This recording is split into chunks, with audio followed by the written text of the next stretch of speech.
I see trees of green, red roses too. I see them bloom for me and you.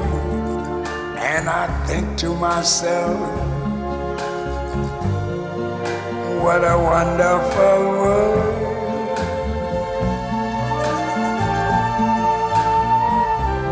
I see skies of blue and clouds of white, the bright blessed day, the dark sacred night. And I think to myself, what a wonderful world.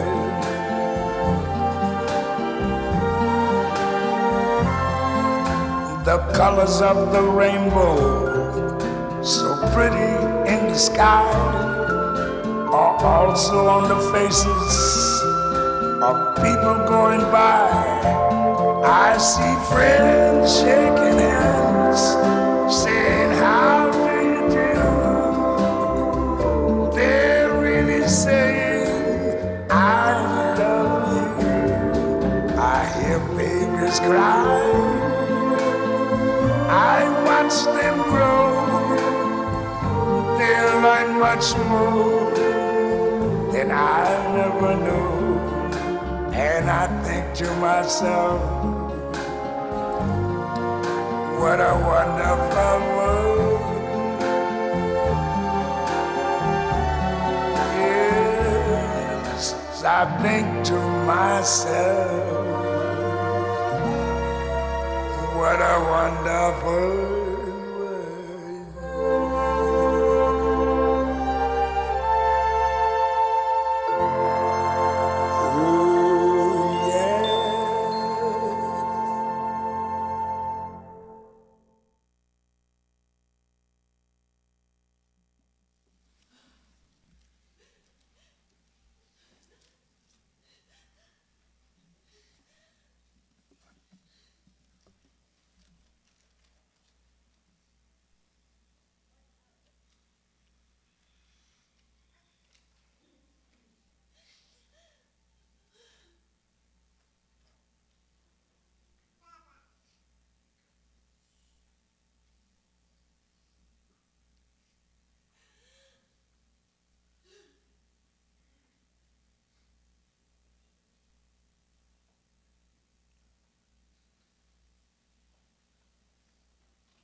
On behalf of the family, I want to thank all of you, not only all of you who are present, but they are live streaming this today. Several are watching it on their devices. Several are watching it on YouTube. I think I heard it just a minute ago on someone else's device here. If you're getting it live, then maybe kill your device where you're at so that we don't have that echo in here.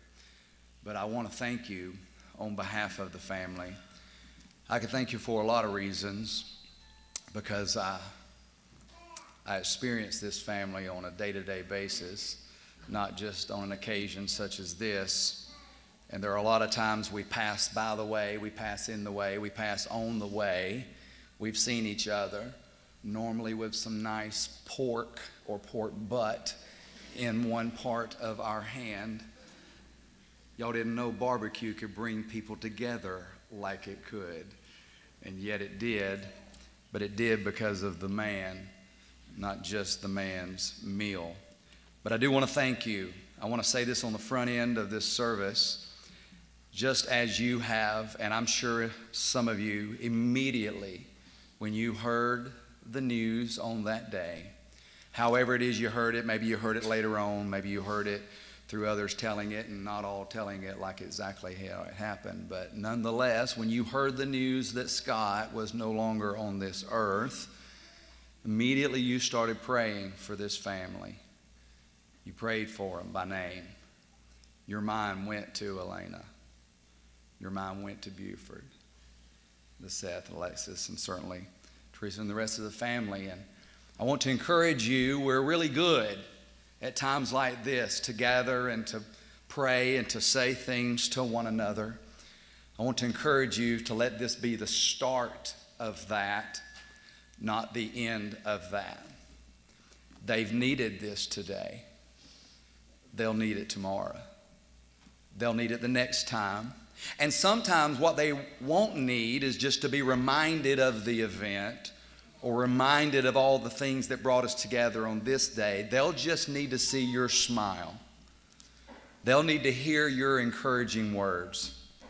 They'll need to hear things like, I'm praying for you, and it not be a lie that you are. They'll need to hear, hey, I love you. By the way, shouldn't we all tell each other we love each other even more? For we never know when the last time that is that we can share those words. But it means a lot for me to be able to say on behalf of the family. And so on behalf of the family, I thank you. And yet even when I say these words on behalf of the family, here's the unique thing about the Hudsons. Here's the unique thing about Gregory Scott Hudson, is that the family always was expanding, wasn't it? For as I sat in here earlier, I was here earlier obviously in the day from when some have came and they have went and they're watching online as well. But as I watched the family intermingle and I watched people from different places, my church is on the farm.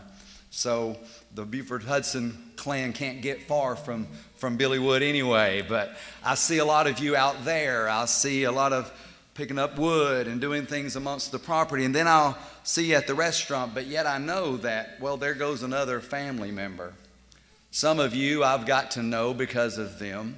Some of you I got to know because of him. And yet that's one of the beauties of an occasion like this, though it's sad we have to gather, is that life brings us together, and this is a representation of that. As I watched today, and I sat there, and I just watched the interaction going on, and then I stood by the side and I watched. I went out in the foyer and I watched. I went outside and I watched. I wasn't sitting out there staring at everybody, trying to figure out where everybody was, but I just took it in. And what I saw was community. I'm not reaching for words when I say this. You know that Scott was all about that. There's a lot of things you will hear today about Scott Hudson. I'll say a bit myself about that. And yet, one of the things I know about him, he loved big. How many of you know that about Scott? He loved big. And today, you know what I saw? I saw him being loved big. And that blesses me in what I do for a living. I experience it and I see it happen with certain people who give of themselves so often to others, and they can be used. I find myself, because of my love for this family at times, guarding that. I know others guard that with me. Because when other people will give so much of themselves to you, sometimes people can think they have it coming to them, and they can take advantage of that. I saw Scott do it oftentimes in spite of that. He didn't worry if that's what they were doing. That was between them and the good Lord. He was just going to do it because it was right and because he wanted to show thanks to the good Lord by being good to other people. I think to myself of all the hundreds of people who are taking this in, and to see the Facebook and to watch so many testimonies and the people sharing pictures. Sometimes there's a life that just seemed to touch in a broader fact. Every single one of our lives matters, but sometimes God opens a door for yours to matter to a whole lot of people. And today I saw that on a day when Scott Hudson couldn't do nothing for you, you did something for him. You came to love for him. You came to minister to them. And if you ever want to pay Scott back for all he did for you, keep loving like he did. Love those who he loved. Love in the way that he loved. and take that memory and celebrate it as well. Scott was very unassuming, the Scott that I knew. I'm sure many of you knew. If he spent time at your table, then he was getting more and more comfortable with you. But he was much unassuming, and oftentimes that was because of sometimes you got to be careful who you let yourself out and be transparent with, because you don't always know other people's motives. But I did think to myself how he just wouldn't probably dig all the attention that he's getting today. Anybody else think that would be Scott saying, what are y'all doing, right? And yet I tell you what he would dig. What he would love. He wouldn't want all the attention. He wouldn't want all the fanfare that has came with this. But what he would love is what has happened. He would love this community having come together.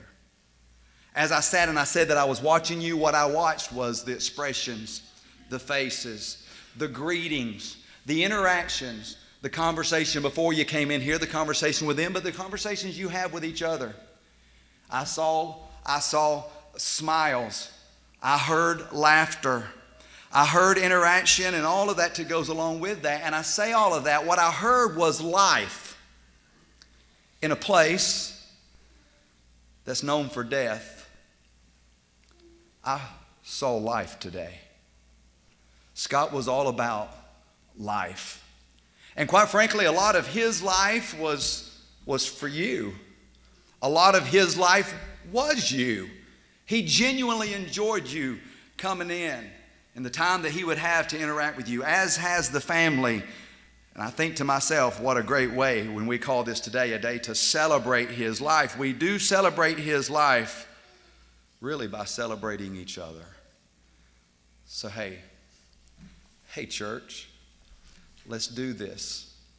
Let's impact this community by what we've seen go on today in the name and in the memory of Scott Hudson, because we gathered together. We gathered together in the name and on the occasion of a guy, listen to me, I don't use these words lightly, who was a difference maker in this community. Let's pick up that mantle and let's make a difference too. And in so doing, what will happen is Scott, though he's dead, will still live through us all. I have written in my Bible in Psalm 116 and verse 15, well, God has written in his Bible. He has a verse right here. It says, precious in the sight of the Lord is the death of his saints. And if Scott Hudson heard me right now say that he was Saint Scott, he'd say, well, now you're probably going a little far there, preacher. He might say some other stuff with that. I don't say that he was a saint because he did saintly things, though he did. Today you'll hear a lot of what he did. I hope you'll hear a lot of that. Your invitation is to share some of that. You'll hear of what he did, and you'll hear of sometimes the things that he would never tell that maybe somebody knows. And yet we all know that there were a lot of those tales because it's what he gave his life for. But I want to say to you, Billy Wood had some conversations away from the light. Sometimes in the shadow of a parking lot. We'd be the last one to eat at the restaurant. We'd kind of help shut it down. He'd sit out in his vehicle. My wife would drive on home because she knew me and Scott was talking, and it was going to be a little while. And we'd just talk. And though it might surprise you, it would be him that would bring up God to me and how good God had been to him and where he knew where his blessings came from. And he lived his life, listen, in thanksgiving to God. That's why he wanted to bless others. You know, the Bible tells us, you're going to hear a lot today about Scott's works. And yet it's very important, and I'd be remiss as a preacher to tell you, not to tell you, that none of us are saved, born again, going to heaven because of our works. The Bible says, for by grace are we saved, through faith. And even that is not of ourselves. It says gift of God, lest anyone would boast. But it says in verse 10 of that same Ephesians 2 where it tells us that it's not of works. It says, however, though, once we do come to a time in our life when we acknowledge that the God of the universe gave his life so we could have life, that all have sinned and come short of the glory of God. We make the decision that we've got to give our life back, and we do that. Then when we do that, we become his workmanship. And he gets to shine through our life in ministering to other people's lives. And I believe he shined through Scot's. I would say to you today that as we recognize this occasion, I'm thankful for the works that he did. The Bible says faith without works is dead. We're not saved, we're not going to heaven because of our works, but if we really have given our life to Christ, then the way that that is seen is how we live this life out. Scott did have faith, and we saw it. And I'll have to say that if I had to see someone's faith or just hear them smack about it, even the preacher would rather see it every time. Amen? Talk is cheap. And yet when you see someone live it, it should make us all want to live it as well. And I'm thankful for what I saw lived in his life.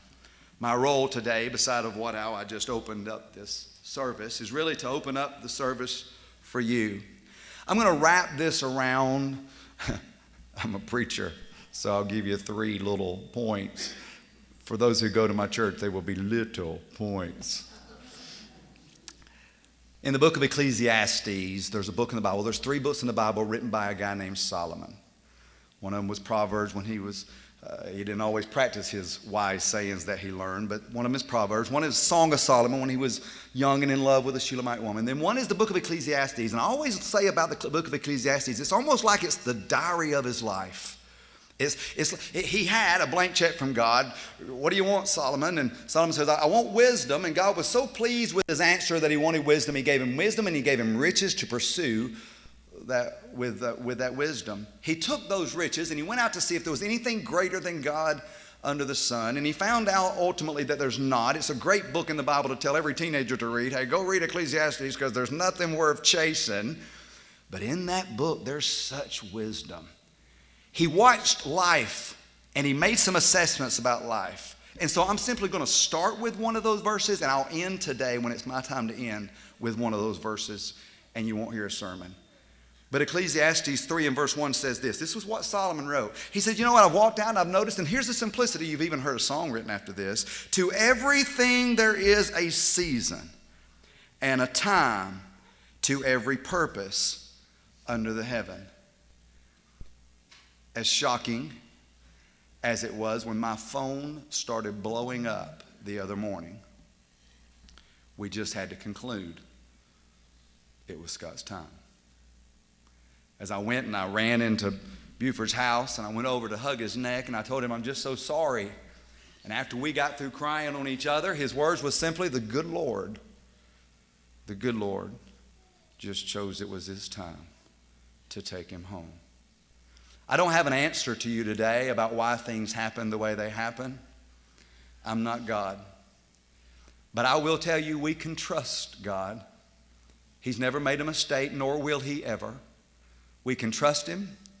We need to thank him for the life that we have and make the most of it that we had. And Scott Hudson made more of his 60 years than what some will live, adding more to that chronology of dates. To everything there is a season and every time to every purpose under the heaven. A time to be born and a time to die. There's a purpose for everything, and there's even a purpose for what we're doing right now.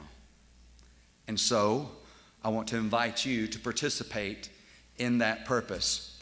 I told you those 3 points. I'd say it's a time for enlightening memories. This is a time for enlightening memories. You've already had them. I heard you share them. I heard you laughing over them. I've watched you put them on Facebook and the rest of those things. I've read them. I have sat and smiled reading some of them. I've sat with tears coming up in my eyes about reading some of them. And here's the interesting thing about memories. With memories, we can hear somebody share one, and it might not be your story. You weren't there, and you weren't doing that thing, but when they start talking about that person doing that thing, you kind of get a smile on your face because your mind is going there because though you weren't there at that situation, you've been there.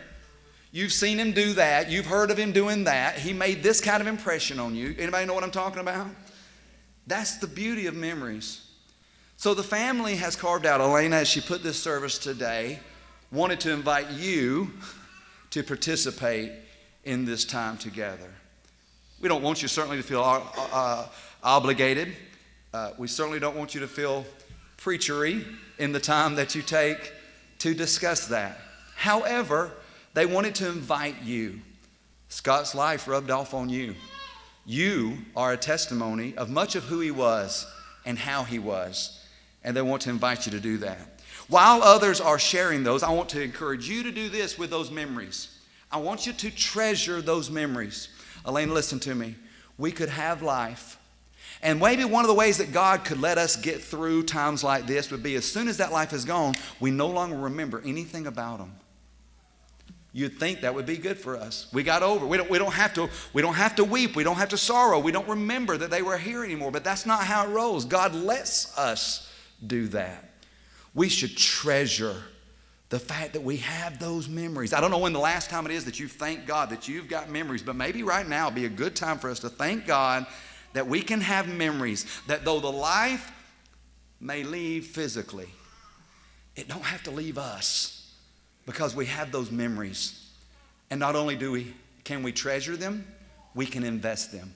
What I want to encourage you to do is the things you hear today that Scot was for somebody. Listen to me, Scot Hudson is no longer on this earth. He won't be replaced.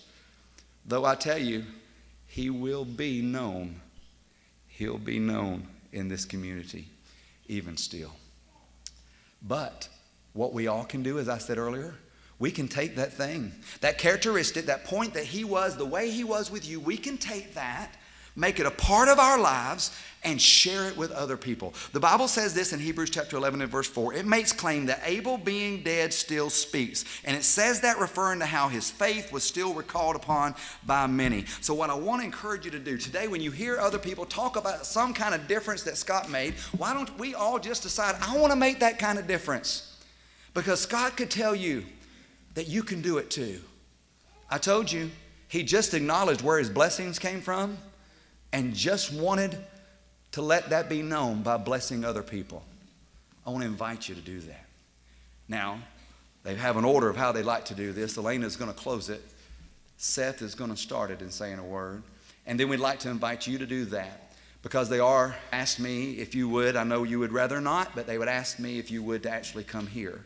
We don't want it to drag out on time, although we're here for right now and this time and this purpose to minister to this family. And you may think they may not want to hear from you, but I bet it would minister to their heart if you did. So we're going to ask you to come up this way. You can go ahead and you can, if you want to form a line, you can even do that as it would be there. But when you see the opportunity to come up, go ahead and get over there. We won't have to beg you out here a whole long time. Do we understand what I'm talking about right there? All right? Don't freak out about being up here. We're here to minister, not always just to be ministered to. So I want to ask, if I can, Seth, if you'd like to come up.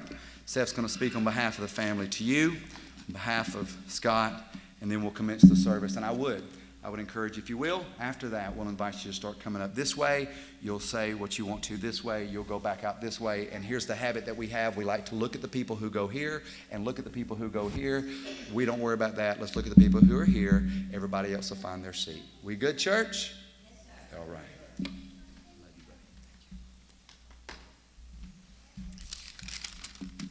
Let me get my glasses because I'm getting old. So to echo what Brother Billy said, you know, I think this room, the community, has been a testament to not only how much our family is loved in this community, but how much Scot was. And, you know, since I got the news, my phone hasn't stopped ringing. You know, I haven't had a second where someone hasn't asked me, what can I do? How can I help? Where do you need me? Whatever it is, we're here. And, you know, that's really spoke volumes of how much he meant to you, meant to me, and meant to all of Douglasville. For those who don't know me, I am Scot's brother, and I'm the baby of the family, and in his words, I got the soft and nice version of my dad. And he would always joke with me that he was the one that broke them in. He was the one that wore them down, and that, he had to deal with the tough dad. And, that's something that over time I kind of envied, the relationship him and my dad had, and the time they got to work together at the restaurant, spend time together at the farm, building that pillar of the community that everybody got to benefit from. And, today a lot of people, as they were coming around the line and coming up to talk to us, they would say, I don't know who you are, but I know you're a Hudson because you all look alike. And, trying to find memories in good times I had with Scot, one of the ones that I always joked about and we would always talk about is how much him and my dad favored each other. And if you go to the restaurant, you look at the photos, a lot of people say, oh, well, no, two brothers founded this restaurant. And it wasn't one guy, it was two brothers. And I'd correct them and they'd say, well, no, I'd known him long enough. And I'd say, so be it. And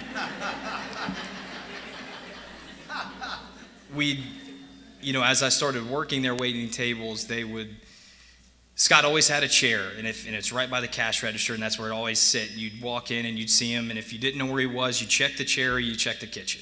And that was always the order that you would look at. And there'd be nights where I was waiting tables and Scot would be closing, and you'd see him sitting in that chair, and some older woman would slightly walk up and tap him on the shoulder and say, hey, I'm so-and-so from Douglas County, class of 53, and I just want to say you haven't aged a bit. And he would always look at me and glance, and I'd glance, and I'd laugh, and he'd say, yeah, no, I remember you. And she'd say, oh, something like, I always had the biggest crush on you, this and this. And he's like, oh, okay, yeah. And she'd always say, I can't believe it. You haven't aged a single day. And he's like, he'd always grin and look at me and say, that's what good barbecue will do to you. And it was just... It was just the funniest thing, and over time, I went to school, and I would come back, and there was a period where Scot lived with my dad, and if you know my dad, he comes from a time where I don't even think AC was invented, and he lived in this house on the hill, and I remember I came home for a summer to help out, and it was so hot, and I remember I walk in the house, and I think it was after a shift, and Scott's sitting there in a tank top and shorts, sweating, and my dad's just jeans, full shirt, in the chair, just casual as can be, comfortable as could be. And I remember I came, I talked to Scot, and he's like, man, I know Dad loves it this way, but I can't take it. If I'm going to stay in this house, I'm getting us an AC unit. And I came home the next day, and there's a brand new window unit, and it had to have been set on 72. And I remember I look over and Scott's finally sitting there comfy. My dad's got blankets all over him, just, shaking and just, why is it so cold in here? We don't need that thing. And Scot we'd look at each other and just laugh. And, that's just, it just shows me the relationship that him and my dad would have. And if you know Scot, he loved my father very much. And he would always care for him, and they worked long enough that they pretty much fought like a married couple, and it was always stubborn, and it was always my dad showing him, hey, I can still, hey, you still haven't learned anything yet, even though they worked together for 35 plus years. And it was always Scot with these subtle, hey, Dad, take a break, or I got this. And it was more of just him to just take a load off, to take, the weight from my dad, because that's just the type of person he was. There were times that, Scot and I, as we became older, we became a lot closer, and he was just such a giving person, and once he found out that you cared about something or had an interest in something, if his path came across that, he would make sure that he would buy something for you or have something to give. And I remember I made, some statement about, hey, I saw a Braves baseball, or somebody had retired in the Hall of Fame or something for the Braves, and I remember I'd get a text from him that says, hey, when you come home next time, come by the house, I want to show you something. and he'd always make it seem like he wanted just to show you something cool. And he'd take me to his basement. He's like, hey, I came across this ball, and it's signed by whoever. And he's like, that's pretty cool, isn't it? And I'd say, oh, man, that's awesome. And he'd say, well, it's yours. You can have it. I don't have room for it. Or he'd make up some excuse about how he didn't need it, or deep down you truly know that he went out of his way to get it for you because he knew it was going to make you happy. And that was, the biggest thing, from him giving to the community, from people coming in. And I used to quiz him on couples that come in the restaurant. I'd say, okay, what's their order? And he'd say, that's so-and-so. Sometimes they'll get this and this. Some days they might get hickory fries instead of hickory potato. Or, hey, sometimes they'll get grilled chicken instead of pork. And he knew it like that. And it didn't even come from a place other than just he loved every single person that came through those doors. And, I'm sure my friends and I have eaten and gotten our fair share of free meals from him over the years, but he never wanted anybody to go without. And if you were hungry and you walked through the doors, you'd eat. And if you needed a ride somewhere, he'd give you one. And if you needed money and you didn't want to ask for it, he'd give it to you. And I don't think there's many people like that around these days anymore. And from my family, we appreciate all that you guys have done for us and served us and our family. And, I think that is something that we'll cherish for a very long time. But I think all in all, it's hard to put on paper, it's hard to put a number on the good memories that we all had with him. And I think it's hard to capture a person in a few words, because it's not easy, and there isn't the right word to describe the person that he was. But there's too many stories to count. There's too many times to remember. But I certainly think that heaven's going to be eating good these next few years.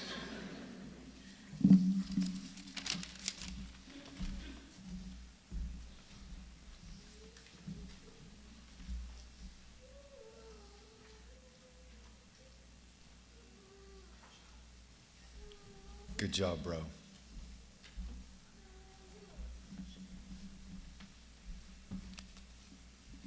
First, we want to acknowledge Pastor Woods for your great opening words, and acknowledge God for today to celebrate a life. Mr. Hudson and the Hudson family been part of our family. And for most people, I'm the manager at Willie Watkins Funeral Home, and Willie Watkins was here earlier today to show his condolences. He had another engagement, but it takes me back that back in January, we was funeralizing one of our beloved employees, Mr. Thomas Campbell. And the Hudson family meant so much to him. And the love that you all have for him is the love that we have gained for you all to come out today, that we closed the entire funeral home. I don't think I can ever say that in the 15 years I've been here, that we closed the funeral home to come and let you know just how much Scott means and Mr. Hudson, the Hudson family means to us. Thomas was dear to us. And the way that you all welcome him in, it made us feel welcome. Mr. Watkins spent many days and many nights coming down late and pretty much closing the restaurant at Hudson's, because the first place he said, I'm going to Hudson's when I get there. And I think it's been hard for him to even come out now, because since Mr. Thomas been gone, that he don't come as much, because that was a spot that him and Mr. Thomas shared together.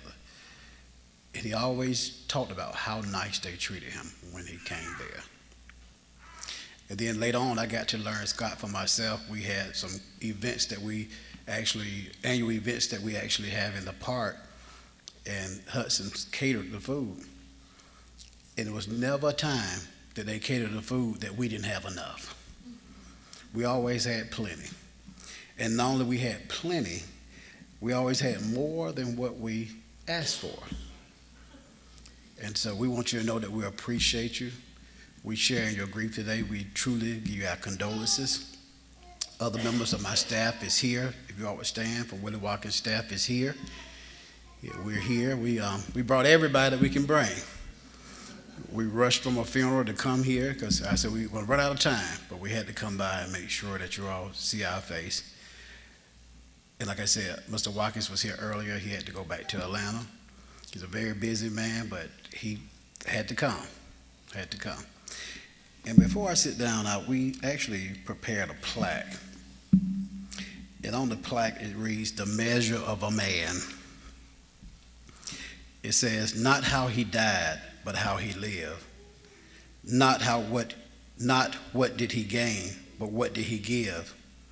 These are the units to measure the worth of a man as a man, regardless of his birth. And that reminds me so fitting of Scott, because I felt like he would give you the shirt off his back if he could. So it's not about how he died, it's how he lived in these years. And a lot of times we sort of calculate and try to put it in 60 years. But we can get a lot done in 60 years. And we could touch a lot of people in 60 years. And I feel like this right here have brought the community together. I've been reading comments all week. And in the comments, in a time that we live in right now, that so much is going on, to see the love that this man actually demonstrated to us. And I challenge each and every one of you all just to strive to bring that love back together. That guess what? We all one. We all share in this moment. We all share in this hurt. So if we can come together and make ourselves get past things that don't even really matter, just love on each other. When I got the call on Monday, I was in complete shock. And as the pastor said, I whispered a prayer and said, Lord, please don't let it be. I was thinking about Mr. Buford. I said, Lord, if enough is enough. I'm just thinking all kinds of things. But guess what, though? We were sharing in the same level of grief, the same place. And so, family, we appreciate you. On behalf of Mr. Willie Watkins, our entire staff, Willie Watkins, Inc., all our locations, everybody been calling and wanting to be here from all our locations. We're here, and we'd like to do a presentation to you, from us to you, as a token of our love and our appreciation. And we thank you so much. Thank you so much.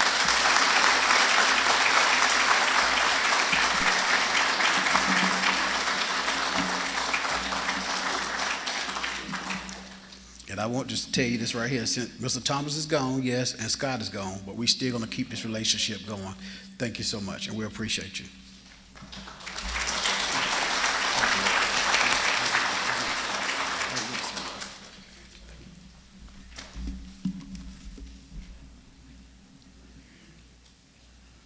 What a great testimony.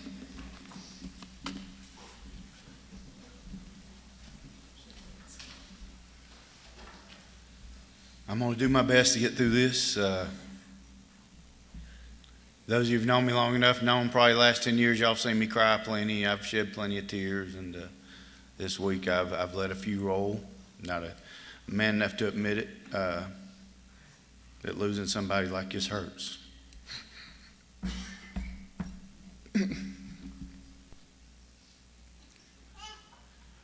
I was kind of growing up here.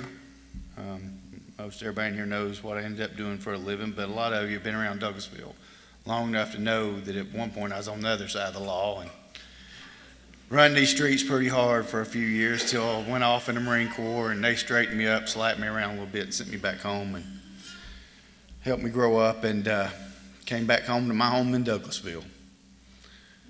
And you think about the word Douglasville, and there's no way that anybody that spent any amount of time here can't put the name Hudson in Douglasville. It's just part of who we are. It's part of our community. 20 some odd years ago, I'd built a new house over on Walton Store Road, and within a couple of years, lo and behold, WSA bought me out lock, stock, and barrel, and I was homeless. And Mr. Hudson said, Walmart, don't worry about it. I got a place left right there beside me. I'm going to put you over there by me. And it changed my family's life. So for about the past 20-something years, I've been an adopted son over on the Hudson farm. And I've learned more from that family than I guess any other family I can give credit to, including my own. Past few years, some things changed, some things shifted, and I sort of fell under Scot's wing as what I would call my handler over at the farm. And I know we got a lot of family employees here, and probably shouldn't say this, but I'm going to say it because of how much it meant to me. Every 2 or 3 weeks, I'd go up to the restaurant, and all he'd say is, "What's the damage, Chris?" Everything. He'd break out the checkbook. I'd tell him he'd never ask what I did, how I did it, what I did it, how I got it done. Who has that kind of relationship with somebody they're working for that gives you a blank check every couple of weeks and just says, well, here it is? In the years I've been blessed to be a part of this community, I can tell you there's probably on less than one hand the number of people that I've looked up to and said, I want to emulate that man, that person. Well, one of them still sitting here beside us.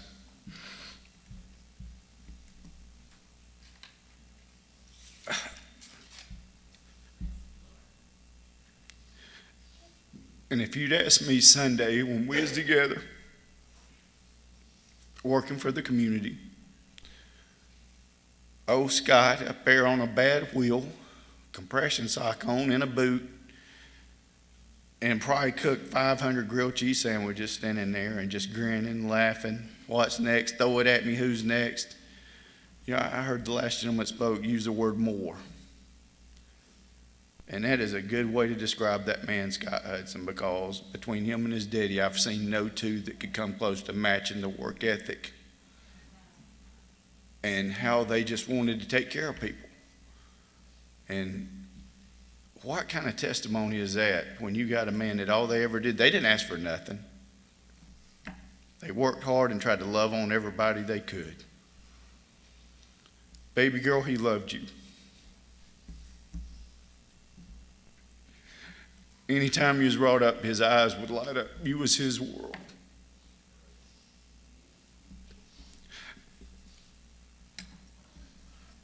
I've had a lot of conversations with Scot over the past couple of days, and I've been doing some talking to him. I've been doing some praying. And I know what he'd tell me. He'd say, Chris, you look after my daddy and you take care of my baby. That's all he'd want. And folks, we lost a man this week that left a gaping hole in this community. And just like Brother Billy said, he wouldn't want all this. The man never wanted the light shone. He didn't want credit for nothing. And I know I'm a better man because I got to spend time with Scot Hudson. I thank y'all, and I think, like everybody said, that the way the community's come together this week has just been a testament to Scot and the man he was. And I promise you this, I'm going to do my best to step into those shoes and work hard and love everybody I can, because that's what he did. Thank you.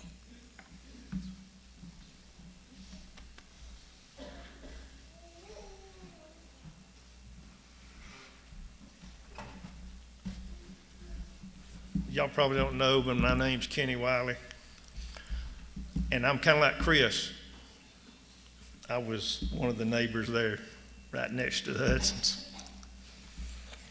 And I want to just throw this up there for, has anybody in here ever got a free barbecue?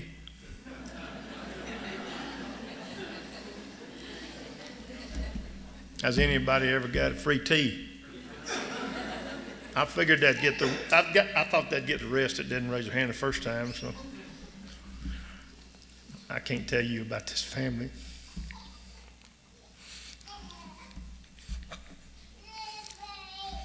If I ever needed anything, no problem. You need to use a tractor. You know where the key is, don't you, son? I'd use a tractor. I'd bring Buford something, Scott something. He'd say, how much owe you? I ain't gonna take any money from them for anything. I was 16 years old when I first started going to Hudson. Just got my driver's license when they'd opened. And I think, y'all know my little brother Clay, I think we were up there, I don't know how many times a week, but it was a lot. But I can't tell you, as I'm sitting here today,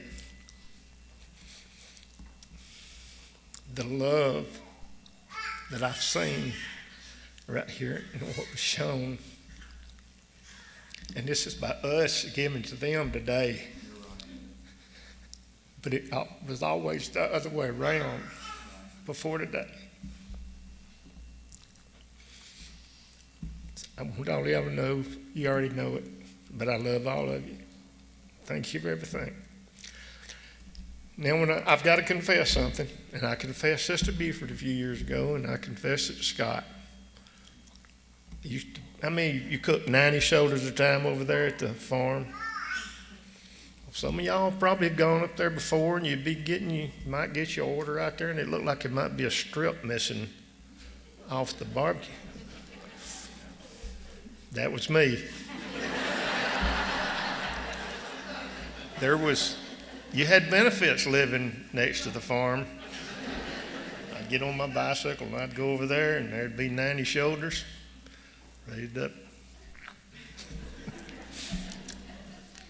Love all y'all. And honey, I see your daddy in you. You can't mistake it. Same work ethic. You love everybody and everybody loves you.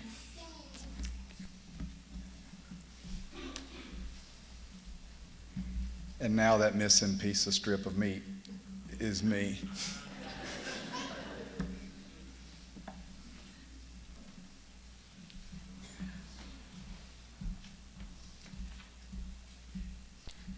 If y'all could just bear with me, I'm gonna try. So many memories from my childhood had Scott Hudson in them. I'm grateful for every one of them. The best one being, through good times and bad, you brought me the best friend I ever had. You let her drag me on family road trips and everything else. And honestly, I got the feeling that you liked hanging out with us more than anyone else. And I think we felt the same way. And you've left a hole that can't be repaired.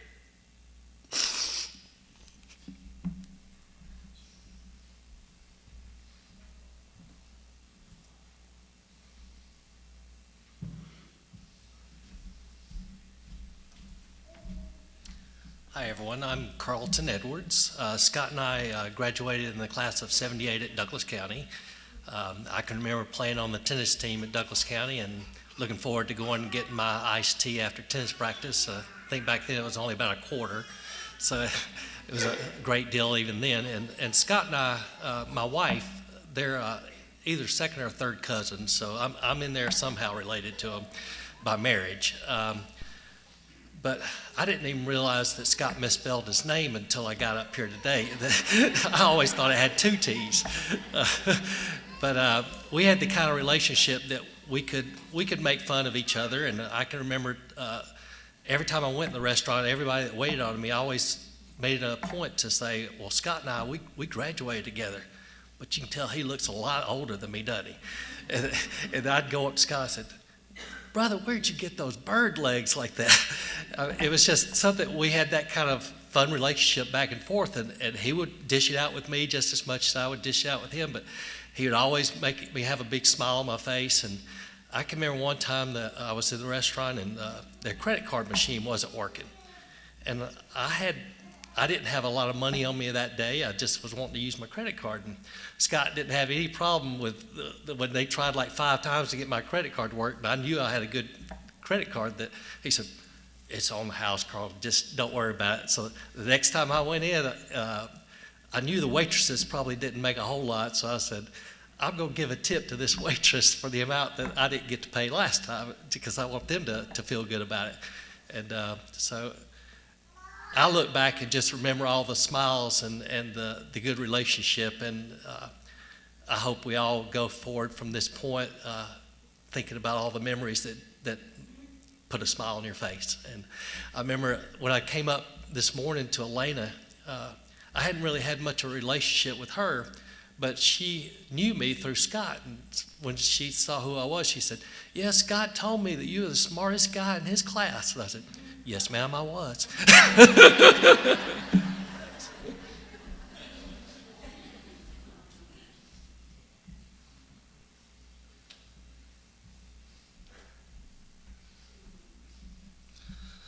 I'm Paul Harrison. I worked up at Hudson's for about 4 years. There's a lot of stories I could tell and a lot of things that I learned from Mr. Scott while I worked there. I can remember one story. Everybody's talked about how generous he was. And me and my buddy Andrew back there, he was another waiter there, we liked hanging out with Mr. Scott. He was just a good old guy. He would always hang out with us, always cut up, always had the best sense of humor. So we talked about it, and we liked to go to this restaurant out off Delk Road out there by Dobbins. So we talked him into going to it with us one night. It was like 12 o'clock in the morning. He was always down for anything. It didn't matter. He'd let you drag him out.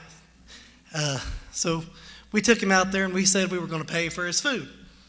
So we joked around for a little bit, and bill came. So we tried to get the owner to give us the bill. Scott grabbed it from us and pulled out the company credit card, and he said, "Well, we talked about work for 5 minutes, so we're just going to put it on the card." He wouldn't let you give him nothing. But all that said, above him being generous, the greatest attribute that I saw in Scott was a father. He loved that girl more than anything. And I aspire to be that kind of father one day. And I know if he was here, he would tell us that he loved us and not to be sad because he's with Mama and Mr. Barry and Tom and Papa, which is what we call Thomas. And they're up there having a good old time. And to the workers, he'd tell you be careful with them chairs because they're older than you are. But that's all I got to say.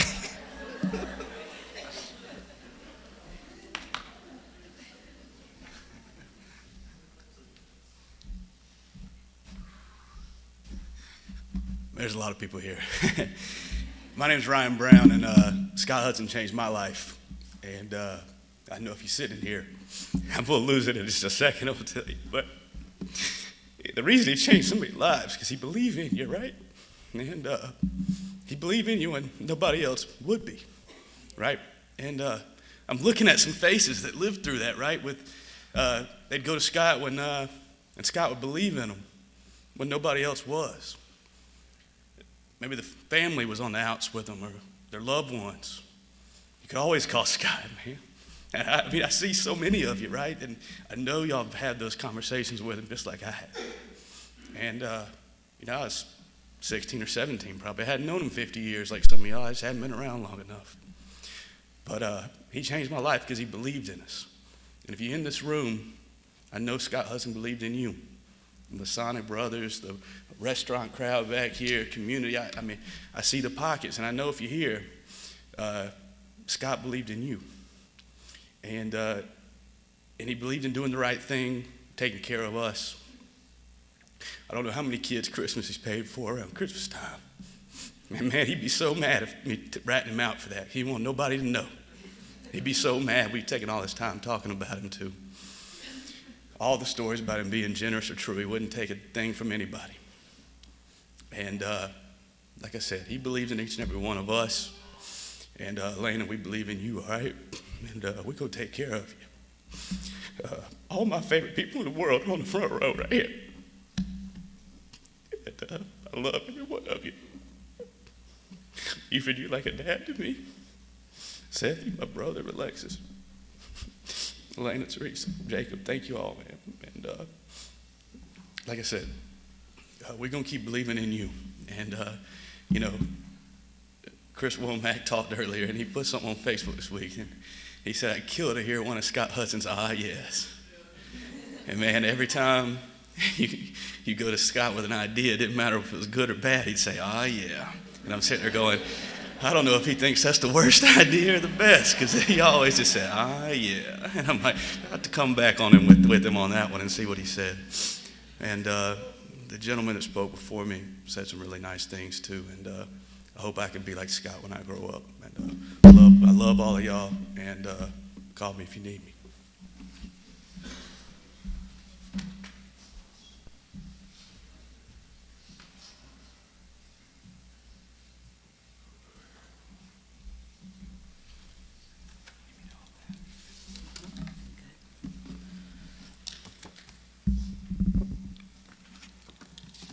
Good afternoon. I'm Dr. Ramona Jackson Jones, the chairwoman of the Douglas County Board of Commissioners, Mr. and Honorable Mr. Buford, and also Elena Hudson and Mr. Buford Hudson and the entire bereaved family. I bring deepest heartfelt condolences on behalf of the Douglas County Board of Commissioners, and we too have a hole in our heart. The Hudson's family are staple. They are a staple family here in Douglas County, and certainly the news rattled us as well. I certainly, as the highest elected official of Douglas County, I am a friend of Elena, and I'm a daddy's girl, so my heart is bleeding with her. This is tough for me to stand here. 12 years ago, I was sitting in her spot, and to be a daddy's girl is special. It's something that you can't even describe. And I cried before I came, so I'm just trying to hold myself together. But I want to speak about your great dad, a man of honor, a master of barbecue. I'm from the barbecue capital, which is Memphis, Tennessee, and they send and extend condolences as well. I had a lot of calls come in from Memphis to just ask me to extend condolences to your dad because they were just so proud just to hear the word barbecue. I wanted to look up a few words about your dad in my mind. I said, God, give me some words about Elena's dad, Mr. Scott Hudson, Gregory Scott Hudson, a man of honor, God-fearing man, a game changer, a premier man, a premier dad to a daughter. I mean, that's amazing. The Board of Commissioners, what we did, we wanted to extend a proclamation on behalf of the body, and I'm standing here for the body, which is the Board of Commissioners. And I'll read just a few of the lines. I won't take your time. I'm very sensitive to your time. It says, whereas Gregory Scott Hudson, a native of Douglas County, was born October 2nd, 1960, in Douglasville. He was a 1978 graduate of Douglas County High School, and it is often said he earned a master's in barbecue. Scott was dedicated to both his father and daughter, who was his best friend. And it says, whereas Scott was a very generous man. He was always helping others. Scott was a loving, devoted father and son, and was a friend to his community. He loved his community that he gave back in so many ways. And he was a member of the Douglasville Masonic Lodge and also the Shriners. I just would like to say now therefore, I, Dr. Ramona Jackson Jones, Chairman of the Douglas County Board of Commissioners, on behalf of the Douglas County community, hereby recognize the great legacy of Mr. Gregory Scott Hudson and express our heartfelt condolences to his families and friends. So proclaim this 6th day of May 2021. Signed, Dr. Ramona Jackson Jones and the Douglas County Board of Commissioners. Thank you. And I will bring this down to you, Elena.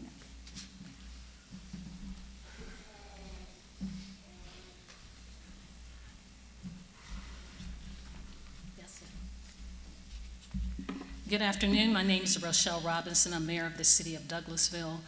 We have, our hearts are broken today as we've lost an icon in our community, but it's such a blessing to have known Mr. Scott and the entire family.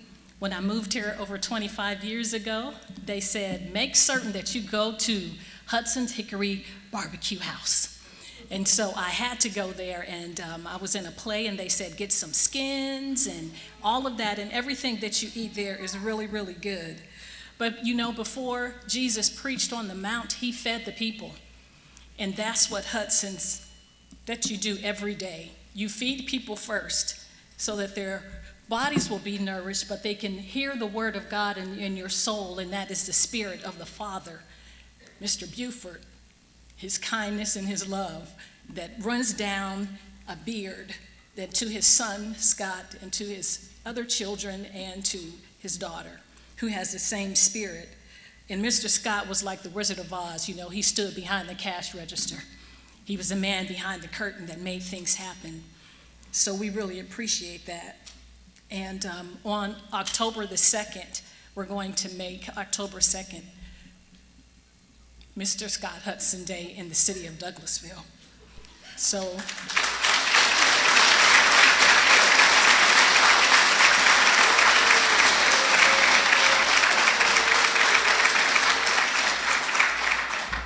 the council members, I did see Council Member Mark Adams. If you don't mind, please just standing or waving your hand. Thank you, sir. And the council members and myself invite the family to come to the Douglasville City Council to receive a key from the city and to make it Scott Hudson Day in the city of Douglasville. We have a proclamation, and I will leave you with this because of the life that is well lived. To God be the glory. To God be the glory. To my God be the glory for the things he has done. God bless you, family. Love you.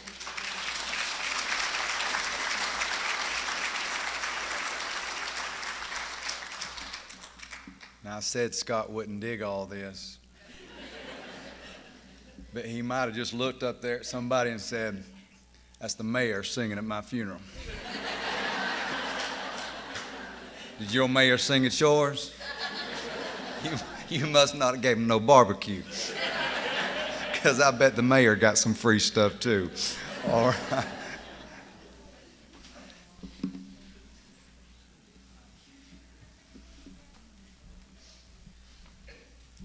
Well, if Scott were here with us, he would say, how in the hell am I supposed to follow that? For those of you who don't know me, my name is Chris Lovern. My father and I run local car business, Lovern Motors, up here in Douglasville. My father and Buford are about the same age, and I've known Scott all my life, and we have talked on many occasions at many stages of life what it means to be the CEO of a business and in charge of nothing when the old man is around. So they will inform you where we stood, but I know that Scott was always proud to be there with you, just like I'm always proud to be there with my father as well. Just don't tell him I said that. But throughout the years, we have, I don't know many of us, like you said, to get a free tea, a free barbecue. I don't know many of us that hadn't heard the words, just come see me sometime, just.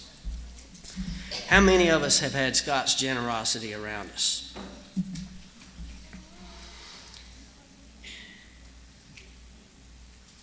You talked about word going around about what was this and what was that. We saw Scott the morning of his passing, probably about 20 minutes before his passing, because we went by the restaurant to get some crushed ice. For those of you that work there, yes, my wife is that crushed ice lady that comes in there in the morning and gets them all the time.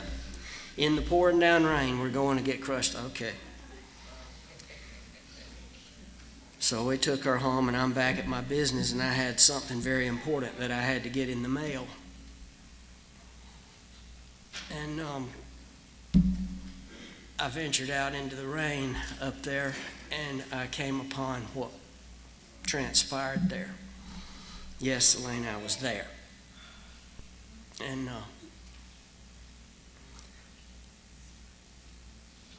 that's all I'm going to say about that. Just that my prayers will be with you. And I need to remember something better than that, so I'll say this. In addition to my car business, many of you know that I also repair cell phones. I see many of my best phone killers right in that little group right there. But there was several times that Scott came by my office with a particular cell phone, and he plopped it on my desk, and he said, "Is there anything you can do for that right there?" And Miss Elena has kept me very busy. But sweetheart, I can tell you, he was proud of you above all else. You don't need any of us to tell you that, but at a time like this, maybe it helps to hear it echo off the walls. He loved you, and we all love you, and anything we can ever do for you. And, thank you very much.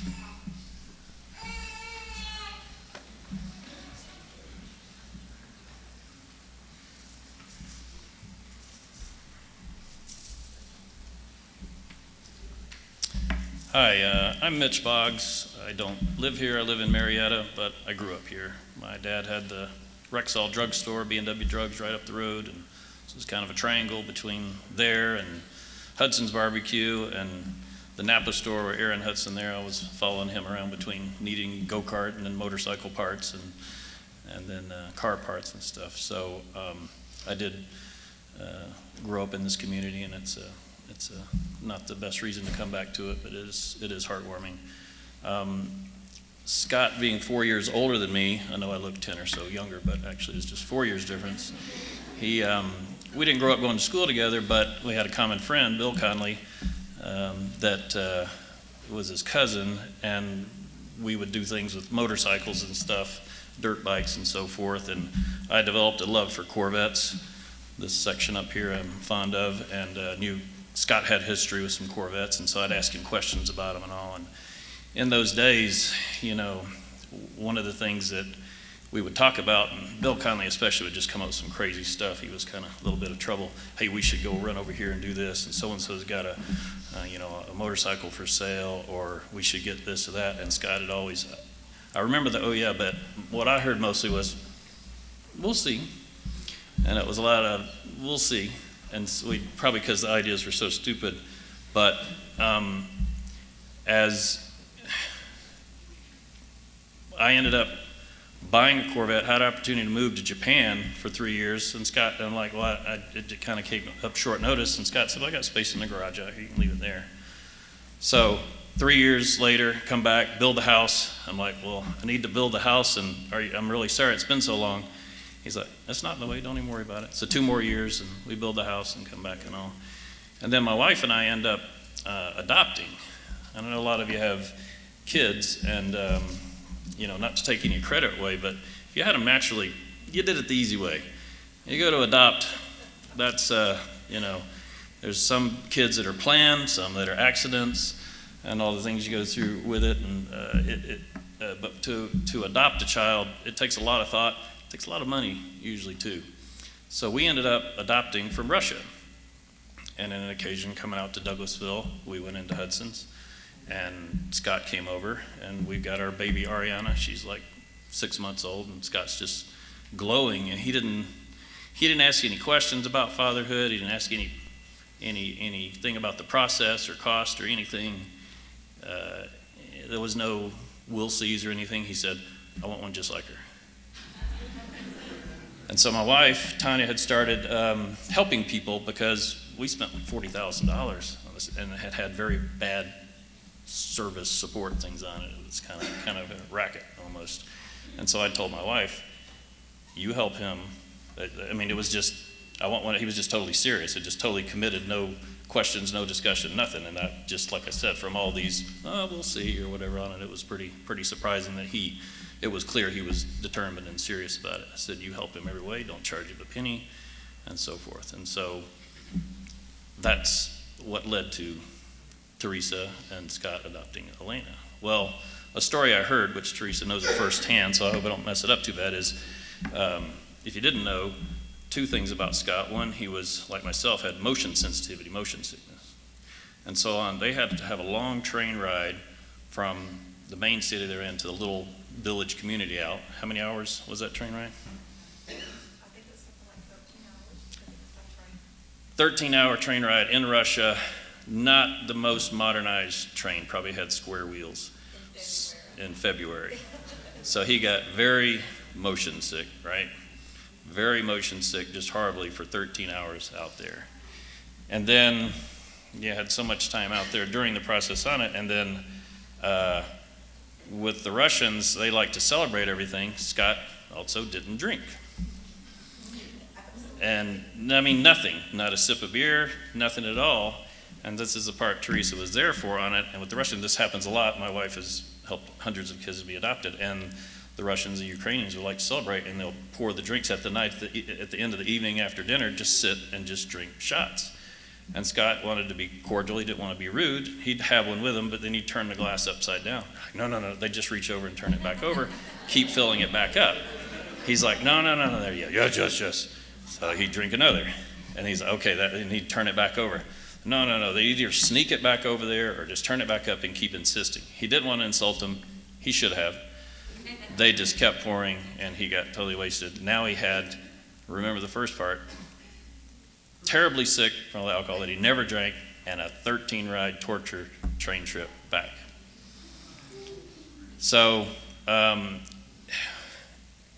we went through a lot to have children like you.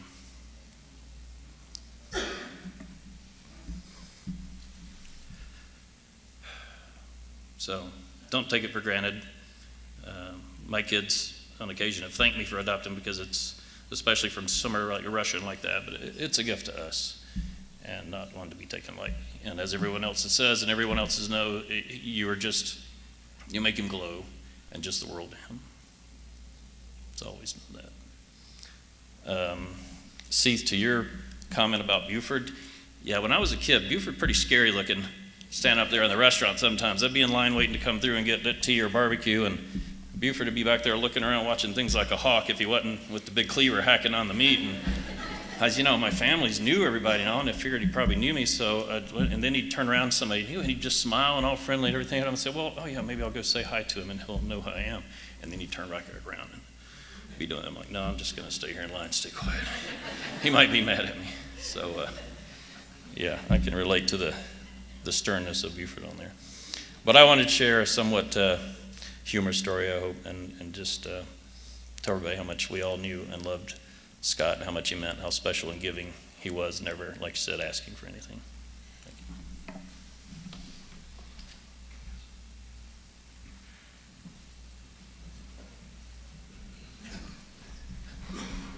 Hello, everyone. For those of you who don't know me, my name is Teresa. I've worked at Hudson's for 4 years now. I started at Hudson's when I was 17.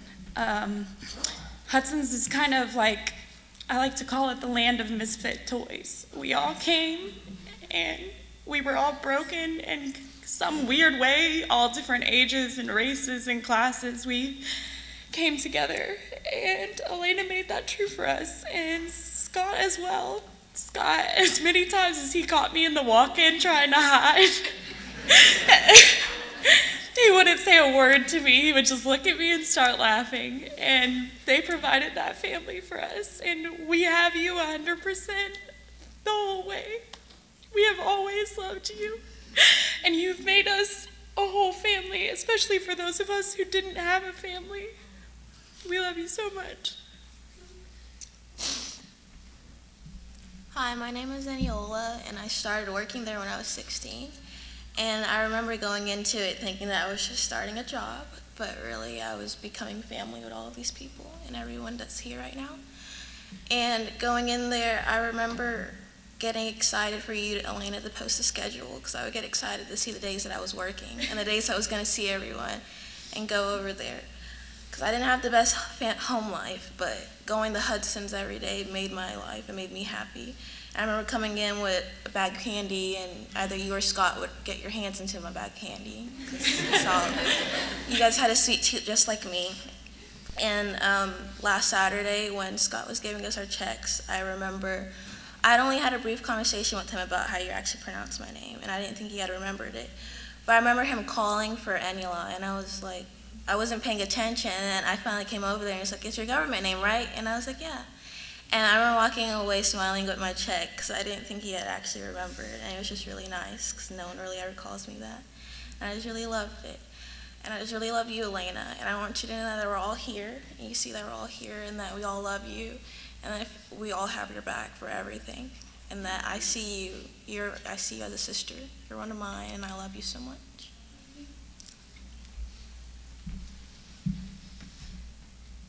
Hi, I'm Taylor. I worked for Scott Hudson for about 3.5 years, and it's funny that Neola brought up names, because I was going to say, if you worked for him, you know he probably didn't know your name for the first 2 months. He would say, "Hey girl," or "Hey you." Along with Scott being generous, and he really did truly make us a family, we love you so much.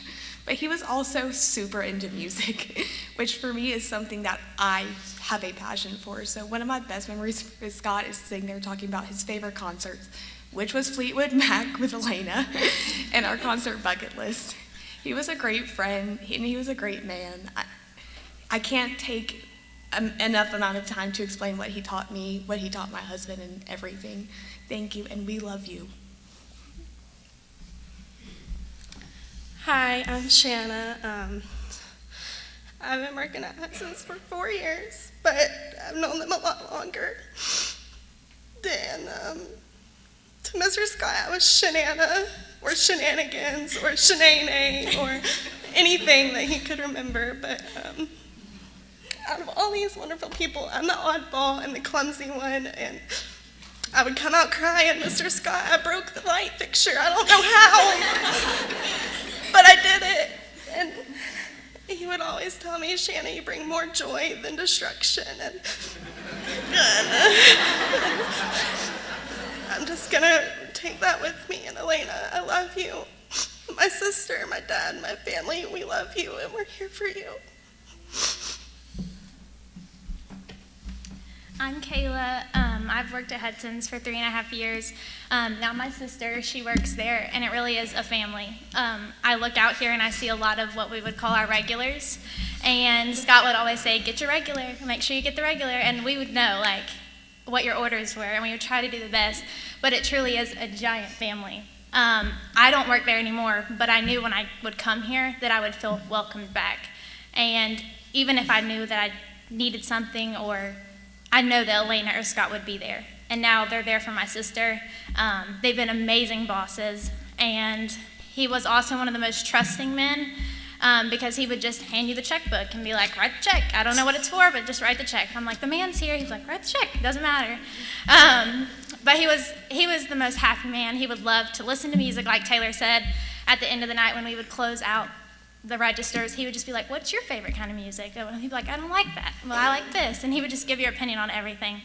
But he was an amazing man. I loved him. He was the best boss ever. And we love you, and we're all a big family, and we're still here for you.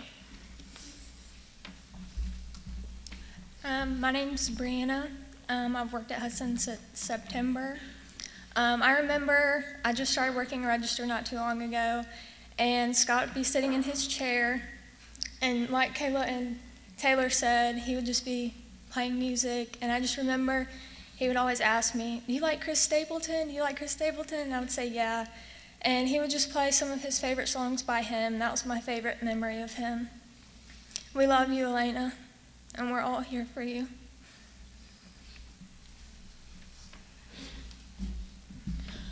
My name's Sarah. It's really hard. I started working for Hudson's about 4 years ago, and I'm a long way from home with no family anywhere close by. And even the family I do have, they're not really as close as this family has become in such a short amount of time. And it's so great to hear that, I mean, he really just finds a way to connect with every single person in such a unique way. And he did that with me.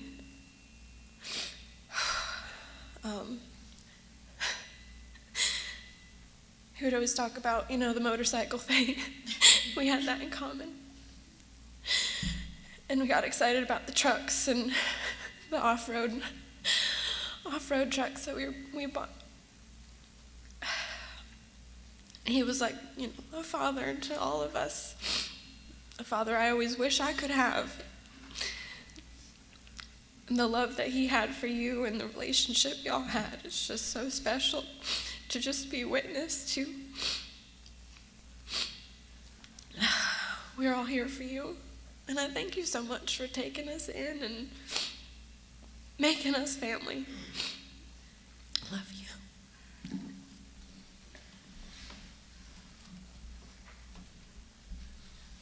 Hello, everybody.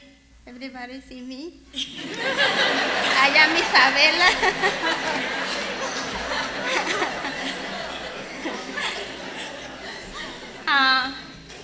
My English is little bit. I have my translate people, but when I come in right here, United States, I don't have nothing. I only come in for my 2 sons. I have 2 kids. And I come in and I say, anytime I tell Señor Scot, because it's in Spanish, His boss. it made my boss. And Señor Scot, and then he say, you need something? I say, I need work. And then he say, oh, you put your name right here in one nappings. And then he say, and I say, and I call you when I need work you. And I say, okay. And an hour later, somebody's called me and say, you come and go. And I say, okay. And I don't understand nothing. I don't speak English, nothing. And Miss Teresa, she, for the signal, say, you eat something? You need something? And little Spanish, she. But right now, my heart is very broken because they is open door for my college, or ¿cómo se dicen compañeros? For her companions. Yeah, they is, everybody broke her. Silvia, Santiago, Liliana, we work together anytime. He anytime say, you need something? You okay? You need eat? You hungry? Whatever you like, you tell me. And I don't know what more need, but I say only thank you so much. Thank you, Lena. Thank you, Miss Teresa. Thank you, Señor Buford. Everybody, thank you so much.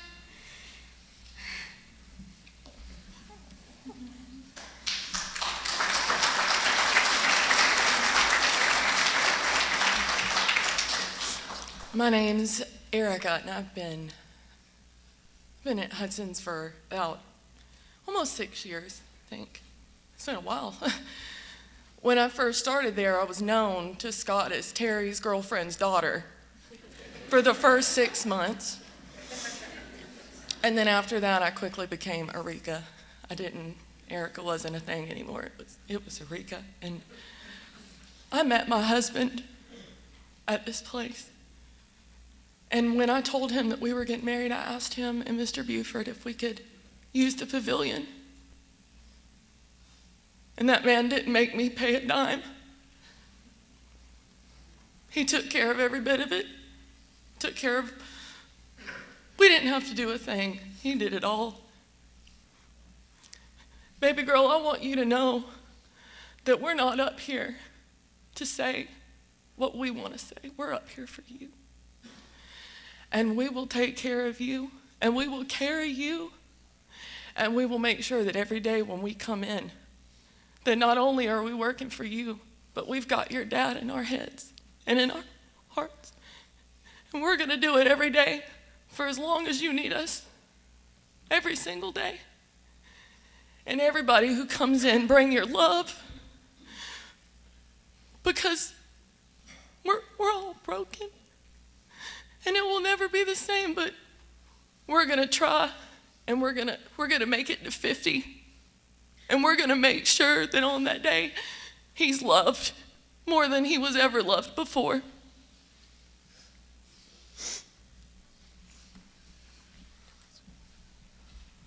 Hi, my name's Jasmine. I've been working at Hudson's for 3 years, and I'm mainly the cashier. Every night, I would always sit next to Scott, and we would get phone calls, people calling that they're hungry, they need food, and he wouldn't hesitate to give food to anyone. It was very hard. Oh. I can't talk anymore.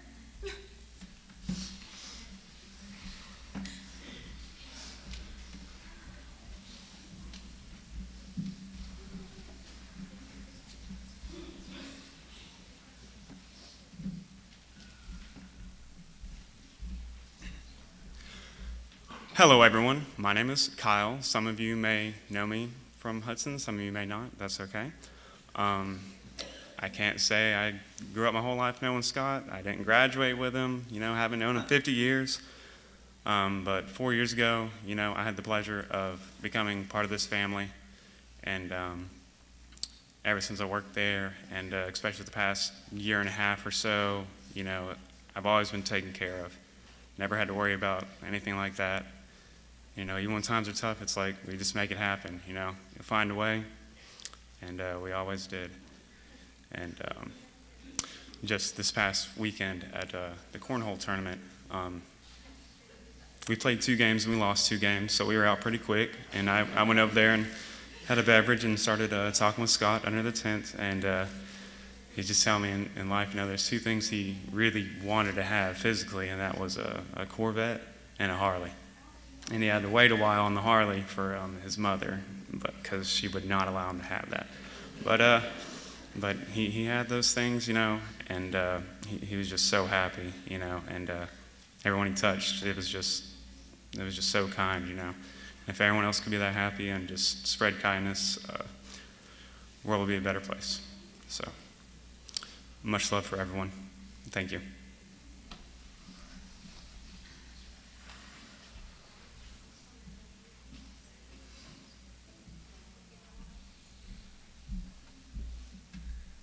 Hey everyone, I'm Andrew. I've been at Hudson's, I think, almost 5 years. I was lucky enough to be the first one Atlanta got to hire. I was the first one, I'm still around. Even, especially early on, she hadn't got into it quite as much, so most of the time dealt with Scott. He's let me work just about anything in there.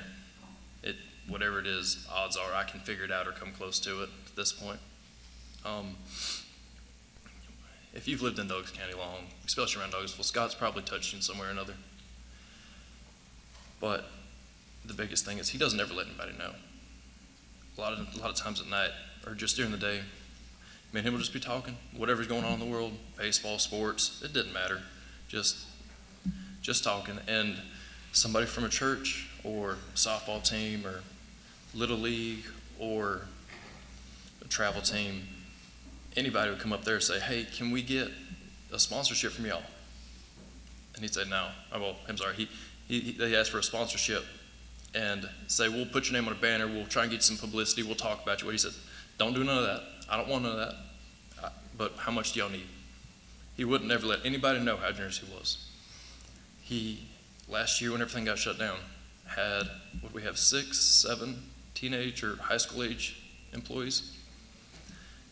He donated the whole pavilion, whole venue to them so they could have prom, so they wouldn't lose that part of their childhood. But you never hear anything about it. You never hear anything about what he'd do for somebody, because it's one thing to be generous. It's a whole nother just to do it to help them, for no gain of your own.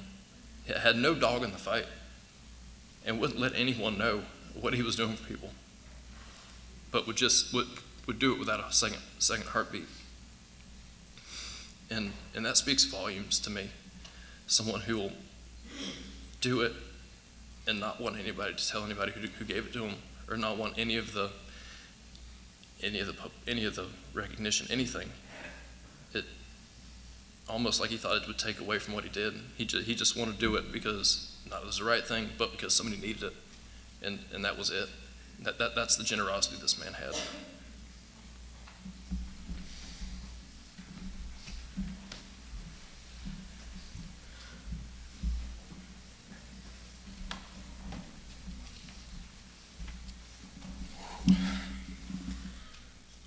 Hey everybody, my name's Daniel Handback. I've worked at Hudson right on 7 months. And my favorite memory was Scott, and no one knows this. 7 months ago, I was homeless, living in my car.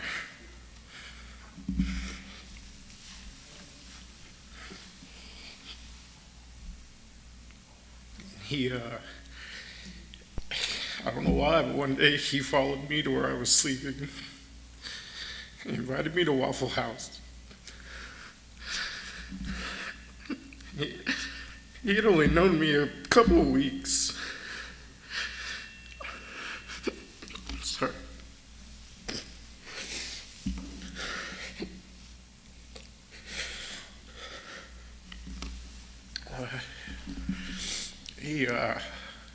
He said, what do I need? Or what do you need? And me being prideful, I said, I don't need anything. And he said, how about this? You're going to put something in your hand. Don't ever talk about it again. And he gave me enough money to get off the streets.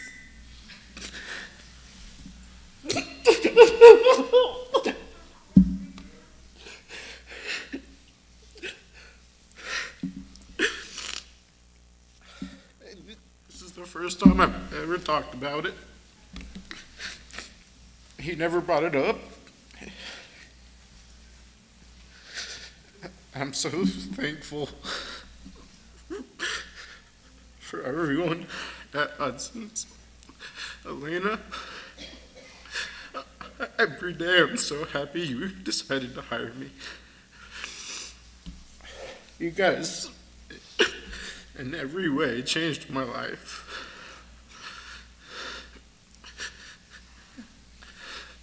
Mr. Buford, I thank you, everyone. And I wasn't going to come up here because he told me not to talk about it, but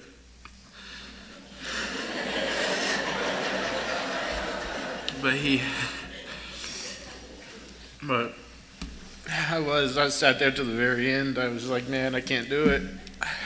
But that's my favorite memory of Scott, because there's no one else on this planet that's ever done something like that for me. And it takes a lot to just take a leap of faith on somebody. And I'm so glad he did, because I've gained so much from you guys. So, thank you, really, from the bottom of my heart. Thank you.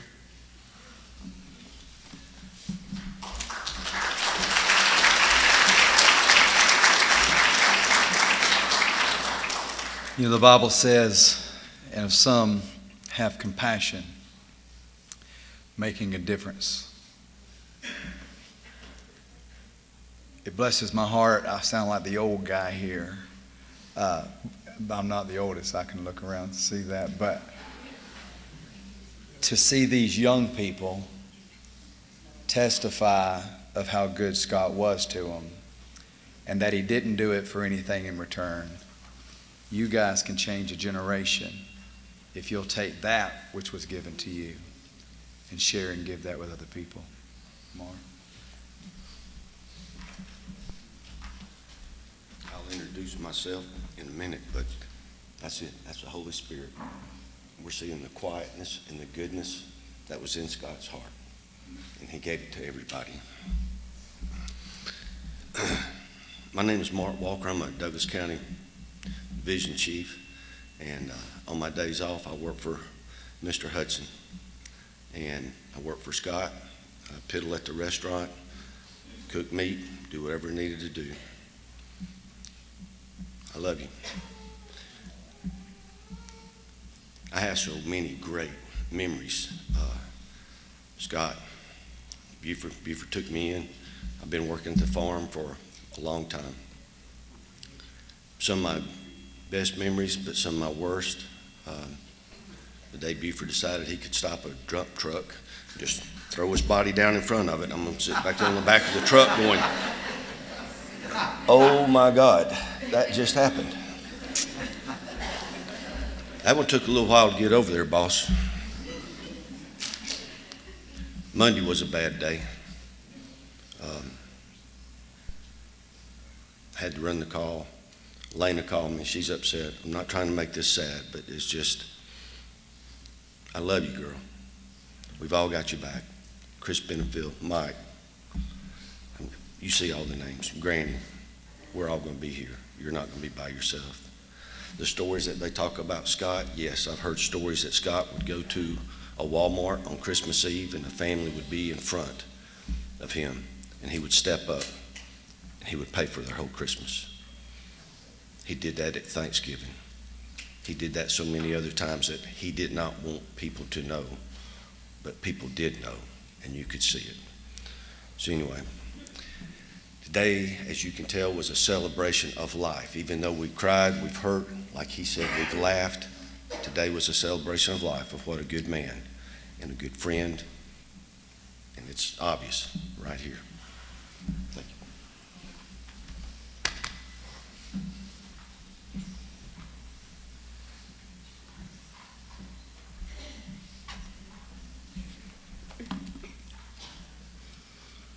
Hi.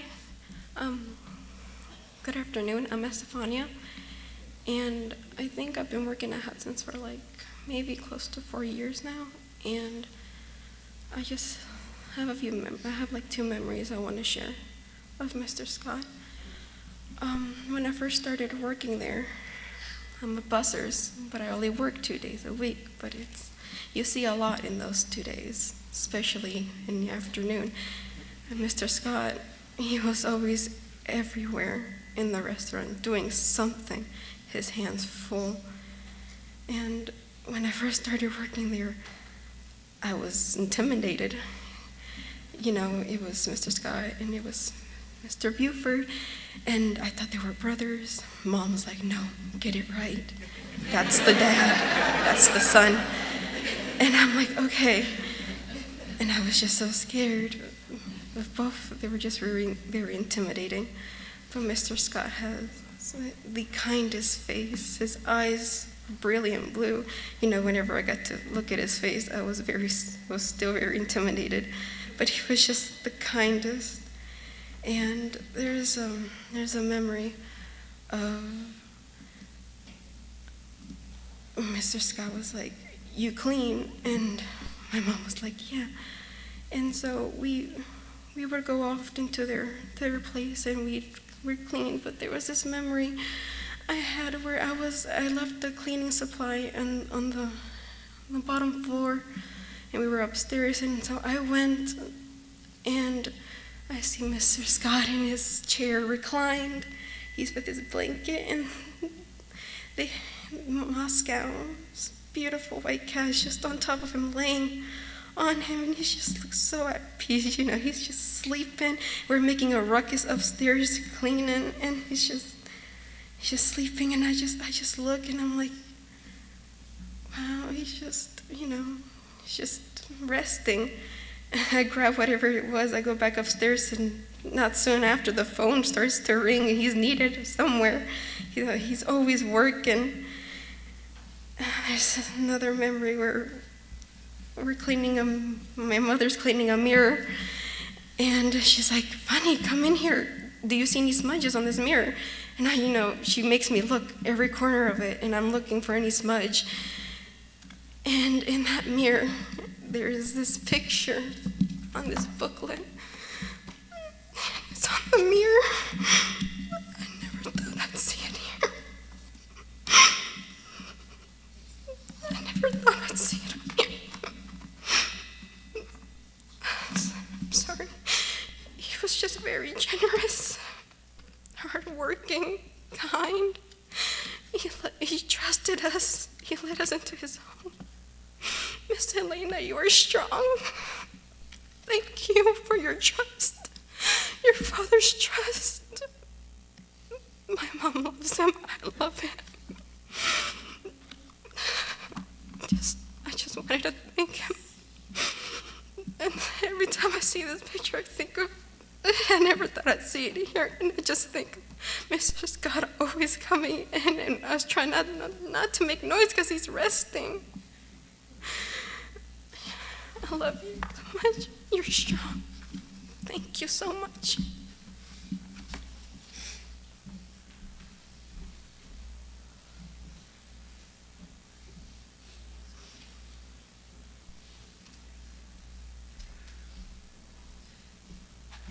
Most of y'all know me as Cricket. I started at Hudson when I was 19 and spent most of my life there. I look out and I see some of the first generations of Hudsons, the middle generations of Hudsons, the new generations of Hudsons. And they're all their own little separate families. And Scott and Buford were the center of these families. Scott was not a boss. He was a brother. Buford was not a boss. He was a dad. I could not, there is just way too many memories to just name one. I moved to Florida. I evacuated from hurricanes, and I'd say, Scott, I got enough money to get back home. Can I work to get back? And he'd say, yeah, come on. And I'd work a few days, and then finally after the third hurricane, I said, I ain't going back. And I was home again. He wouldn't find a better man, and he didn't want you to know. We bickered like brother and sister. I was on the phone with the AT&T man. I'm in the office. I am climbing up on these wires. This AT&T man's telling me what to do. Scott's yelling at me. I'm yelling back. And the man on the phone said, I didn't mean to cause World War III. And I said, we're just brother and sister. That's how we act. You didn't start it. I really don't know how to close this, so I'm just going to walk away. Scott loved his community. Scott loved each and every employee. Most of you. No, I'm kidding. Y'all take care, and when they do open back up, please give them extra love, extra support, because it will be the hardest week of their lives.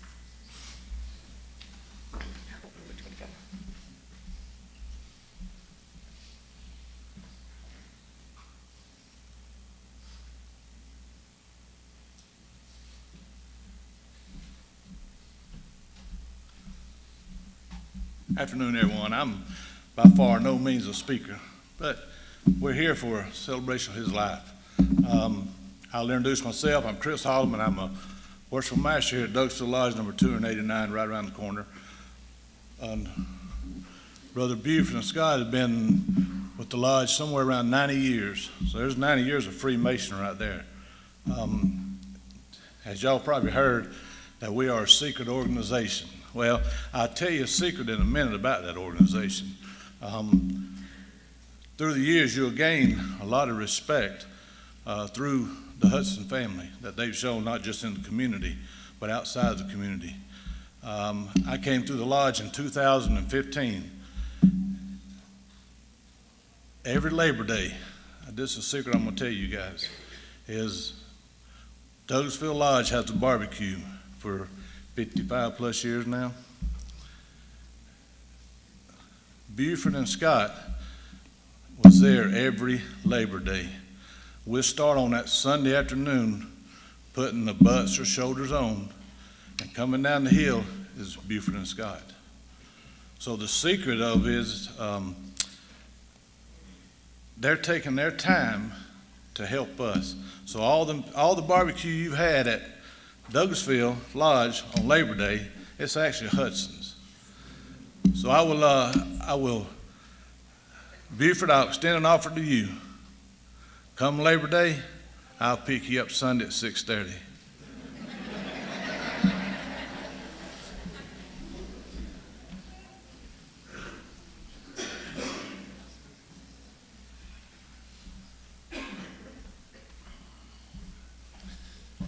My name is DeWitt Roper. Buford is my closest neighbor and probably one of my best friends. And for Madam Mayor and Madam Chairman and Mark, y'all aren't the only politicians here. I've been the honorary mayor of Cedar Mountain Community for over 45 years.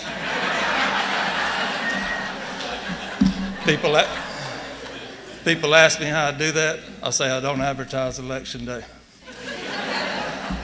But I remember when Buford moved over across the road from me, I said, boy, things are really looking up for our community. We've got the Hudsons in our area, but people will never know the largesse of their heart. I think in God's infinite wisdom, he put him there. So someday he could call me and tell me to come get the hay rake off of him. He's just an amazing person. I love y'all like I do my family, Elena. Y'all probably done more for me than my family has. I'm there for you, and we just love y'all to pieces.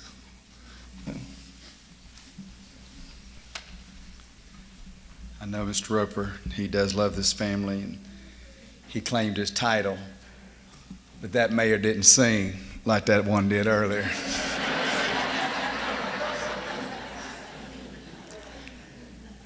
It has blessed me to hear you rehearse of the goodness of God through one surrendered to God for a purpose to be goodness to you. The Bible says we reap what we sow. Scott sowed well. Probably should be my closing words. Elena's going to make her way up here in a second, but let me say this. You were richer. You were richer because of Scott. But I want you to know the Hudson's family is richer because of you. You love them well. Keep loving. And baby girl, as they say, you were his pride, you are his pride. And I'm quite sure as long as you are breathing, Scott will be. As long as you are active, Scott's going to be active. And what I heard today is you're going to make it. You're going to make it. This village is going to make sure that we're going to make it. Elena, come on, baby.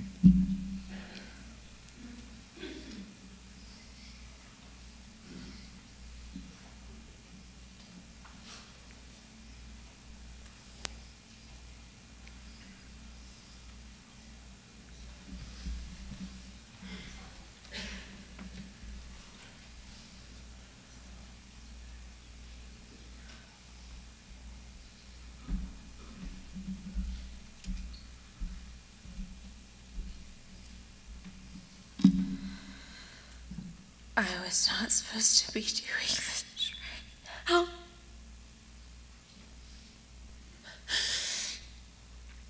And if you knew my dad, you knew he was my best friend. And you guys saw it, I tracked him every night. I made sure he drank water. And I chewed him out if he didn't have enough to drink. And if he didn't have his medicine. And he came home soaking wet 6 months ago because he ran out of gas. And 2 months before that, he chewed me out for running out of gas. And I'm just...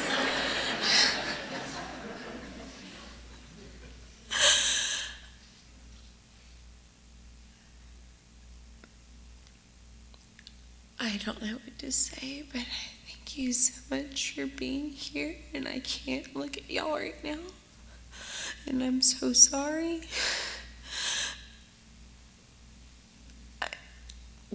And my dad just kept telling me he had my back. But I don't think anything was ever going to hurt this bad in my life.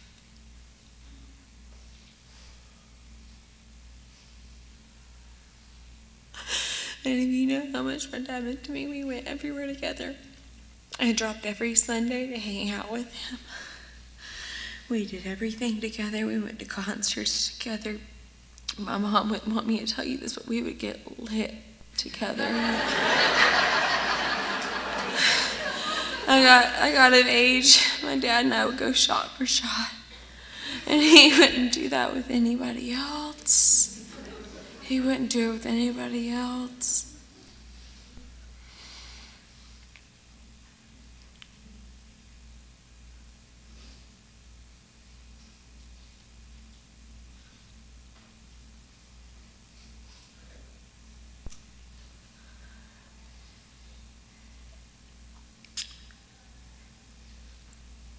I'm gonna do this for my dad, but I really need help. And I need a village. And I'm gonna do this because my dad would want me to do this. But I was supposed to have him for so much longer than this. I don't have this shit planned out because this was not supposed to happen.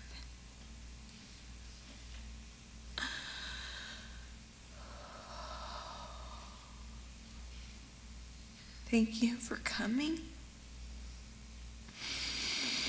And thank you for being here for my dad.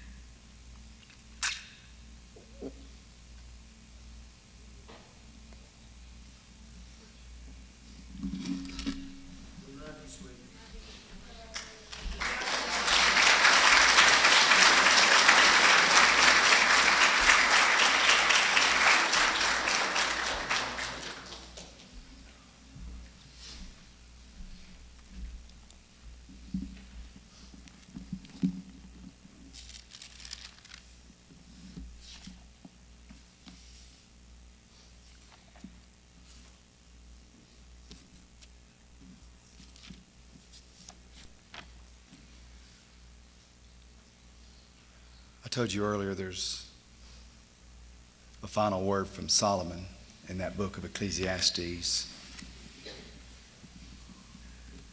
Well, let it be my final word as well. It's in Ecclesiastes chapter 7. It says this: a good name is better than precious ointment. How many of you believe Scott Hudson had a good name? And a name to carry on and will. And then in that same context, it says the day of death, the context of being better than the day of one's birth. It's a very odd thing because I told you earlier that God gave Solomon wisdom. Solomon asked for that. This book that I told you, much wisdom can be found, and yet it's in this book where he just said it's better than the day of one's birth. He says in verse 2, it is better to go to the house of mourning than to the house of feasting. It's better for us today to be here, this house of mourning, than the place where we have often gathered, that house of feasting.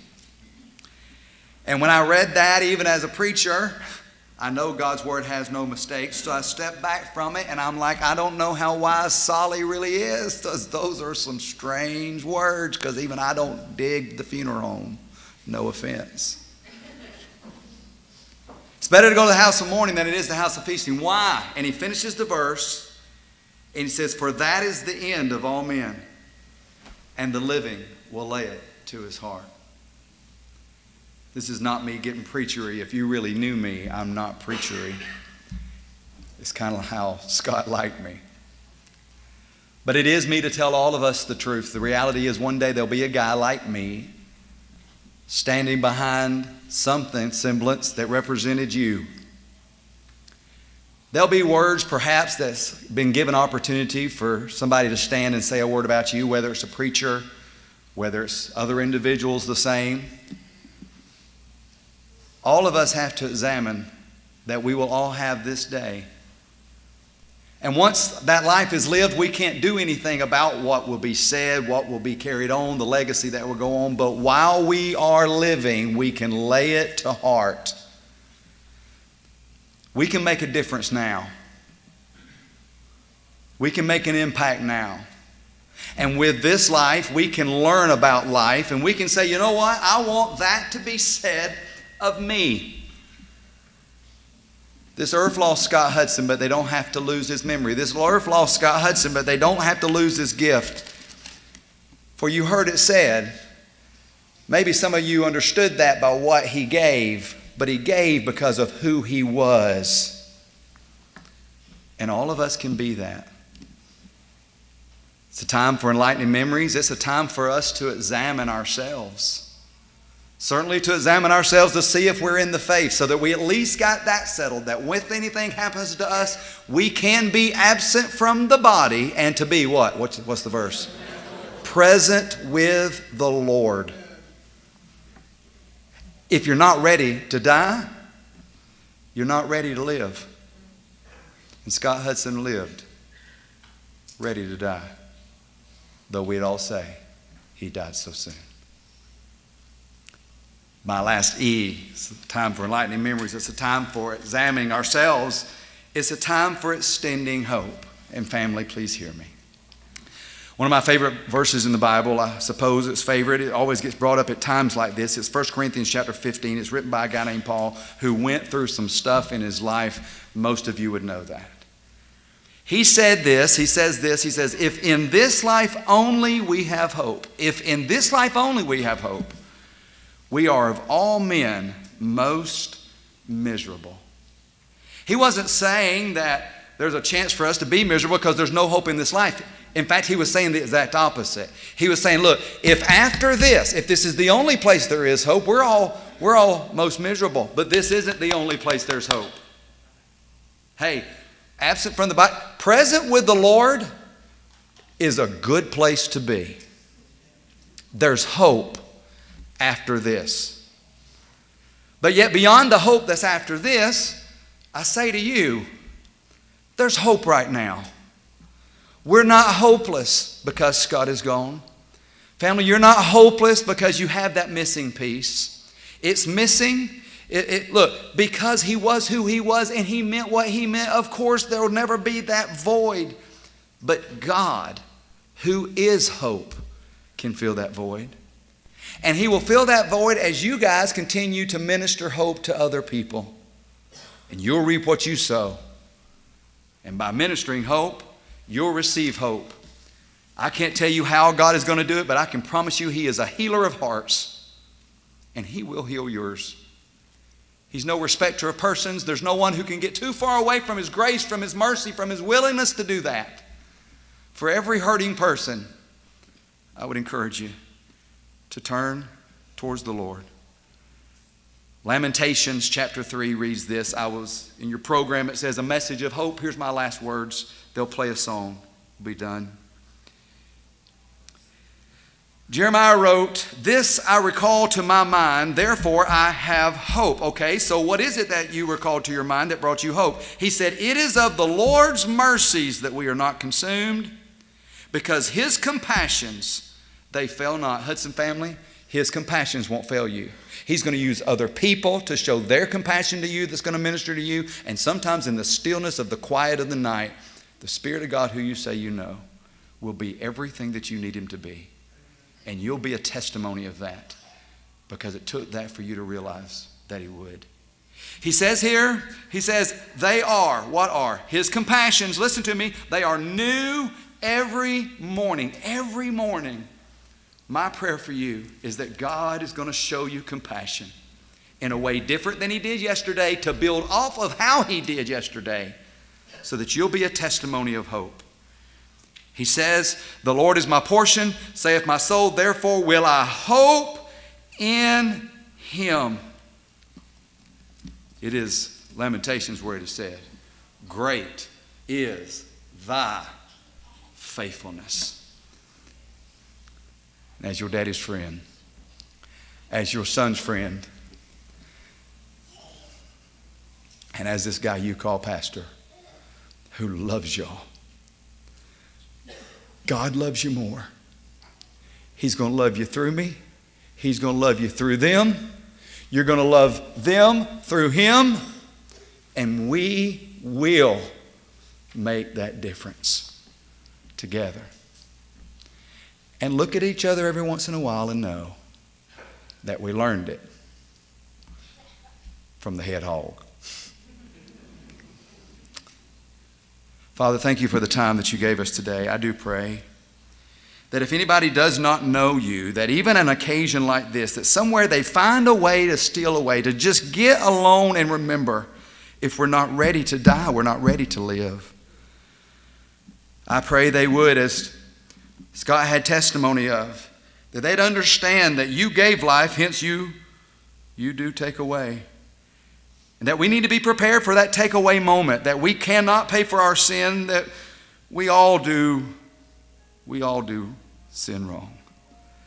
But yet, God, that you would save us if we just call upon the name of the Lord. Whosoever shall call upon the name of the Lord shall be saved. I pray anybody who's watching, anybody who's here that doesn't know you would turn from their way and turn to you being the way, and calling upon you, be saved.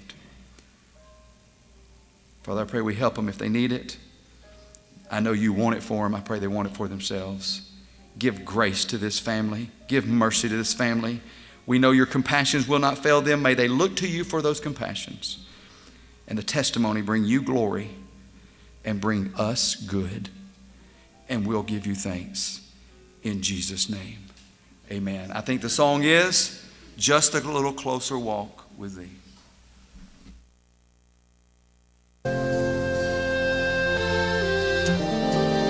Everybody needs somebody.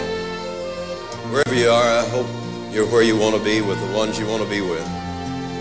Still, you know, most of us will drift and roam, searching for our little place in the world. And the more we search, the more we'll surely know that we can only belong in one place. Can only be happy when we're in that place with those we love and with those who love us. If you're searching, if you're walking alone, and if you're lonely, there's somebody that'll walk along with you.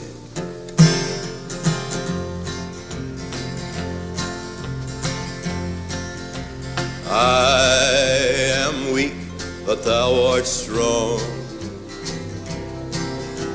Jesus, keep me from all wrong. I'll be satisfied as long as I walk. Let me walk close to thee. Just a closer walk with thee. Just a closer walk. Just a closer walk. Granted, Jesus is my plea. Just a closer walk.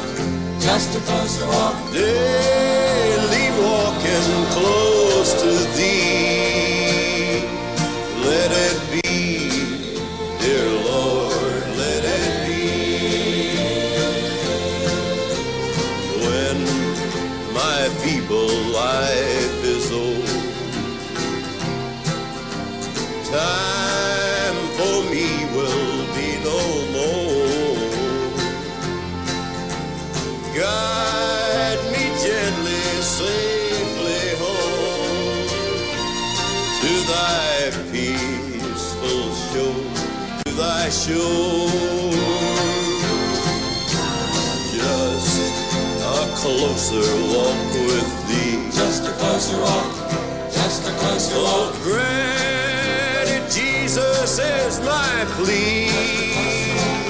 Just a closer walk. Daily walking close to thee. Let it be, dear Lord, let it be.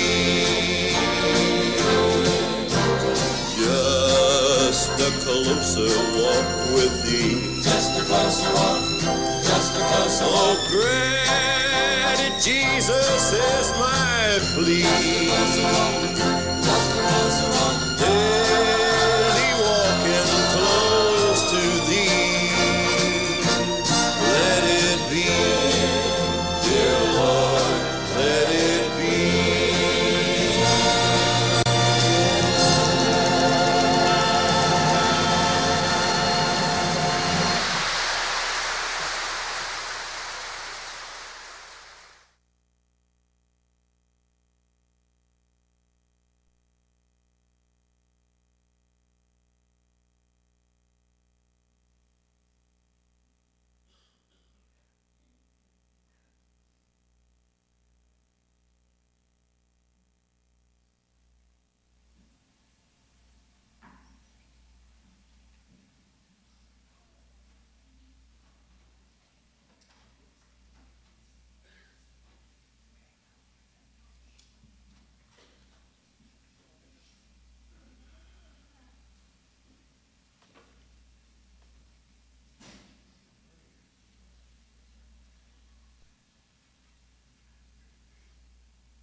You know, Scott, he's always smiling. He's smiling. He's talking about something that wasn't all that great. And as a matter of fact, you know, whenever he was talking to me about the post office, he would grin. There ain't too many people that does that now. They grin when they're talking about the post office. Every time I went in the post office, I seen somebody that was there eating, whether it be J Barnes or Sonny York. They was always there eating every time I went in there. Every time I went by, I was wishing I was in there eating too. If I wasn't, I was driving on the highway. I was wishing I was in there having a good super salad pork with plant dressings. Like it's always been said about Brother Buford, he's done a lot of stuff people don't even know about. And that's good. And I'm glad he liked that. He wouldn't be Buford Hudson if he was any other lawyer. You know, Scott. Scott wasn't such a nice person. I don't know how Scott, where he got his grin from, whether it was from his daddy or his pastor. I don't know how long his pastor knows him. He might have taught Scott how to grin. I don't know, but somebody taught him that. With Scott, with Buford taught Scott how to grin. He should have got him a job raising kids, making them grin all the time, like Scott was. So, hey, I appreciate a man that it's always a grin. Don't y'all?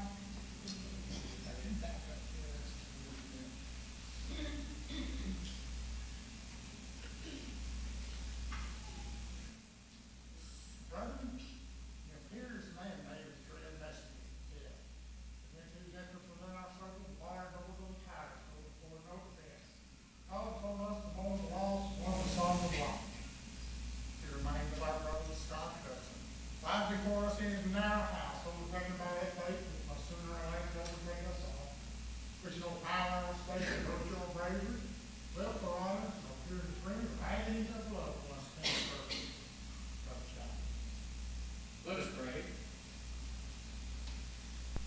The Lord bless us and keep us. The Lord make his face to shine upon us and be gracious unto us. The Lord lift up the light of his countenance and upon us and give us peace. And unto him, the King, eternal, immortal, invisible, the only wise God, be honor and glory forever and ever. Amen. Brethren, the solemn note that token the dissolution of this earthly tabernacle, are again alarmed all around our door, and another soul has been summoned to that land where our fathers have known souls.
plead for him, he can no longer plead for himself. His dad and his family members, friends, and the fellow brothers, well, I've been thinking usually, if it fails to recall our reflections and to strengthen our resolutions of the meeting.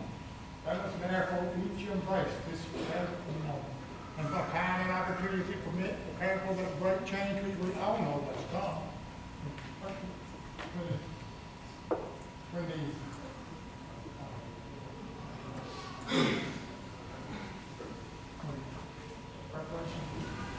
preparation of this life, the pleasures of this life will not satisfy, and whenever the after reflection of a well-spent life before the only consolations. Finally, when it shall please Almighty God, who summoned us to his eternal existence, may the precious Lord of our lives pass such inspection that it may be given to each of us to meet in the new manner and receive the white stone of the new name, which will ensure perpetual and unspeakable happiness at the end. The lambskin, white leather apron, is an emblem of innocence, badge of a master mason, more ancient than the golden fleece or Roman eagle, more honorable than the star garter of the war. This symbol, I now place within the grave of the remains of our deceased beloved.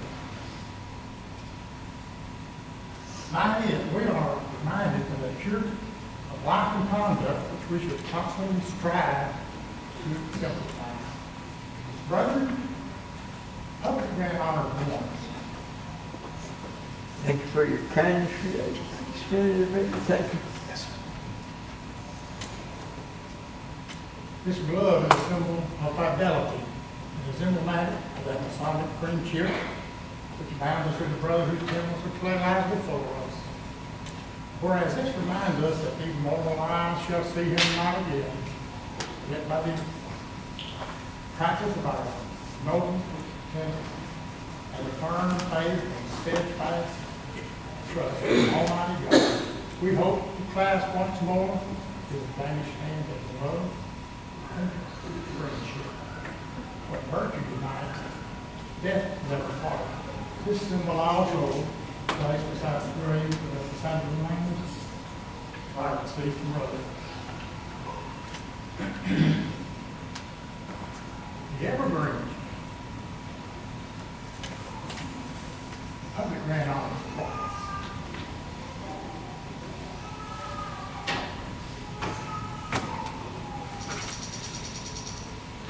The evergreen, which once marked the temporary resting place of one illustrious Masonic history, is an emblem of our faith, an emblem of our belief in faith, the immortality of the soul. By this, we are reminded that there is a part within each one of us which shall survive the grave and which shall never, never, never die. This also admonishes us to remember the like the body of our beloved brother which lies before us. Someday our own body will be clothed in the habiliments of death and deposited in the sight of the pure. Yet by our faith in the mercy of God, we shall hope with confidence that our soul will soon move forth in the joy of His Father. Brother, bless you.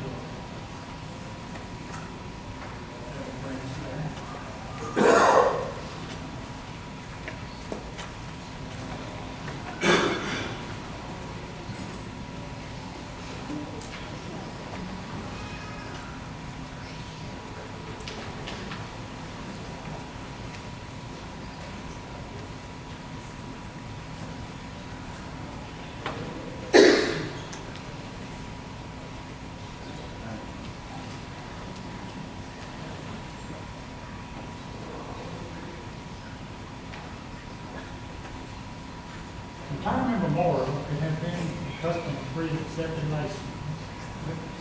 Let's be the public grand honor drawings.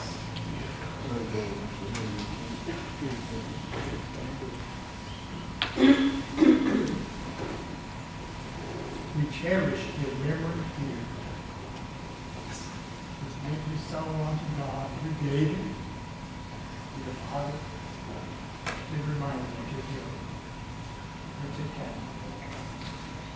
From time immemorial, it had been the rule, it had been the custom of pre-accepted Masons at the request of a brother or his family to accompany his remains to the place of interment, and there deposit his remains with beautiful nights. In performances of this usage, we have assembled the character of the Mason. To consign this body to the earth and to offer up the highest degree of our affection, thereby demonstrating the sincerity of our past Savior and our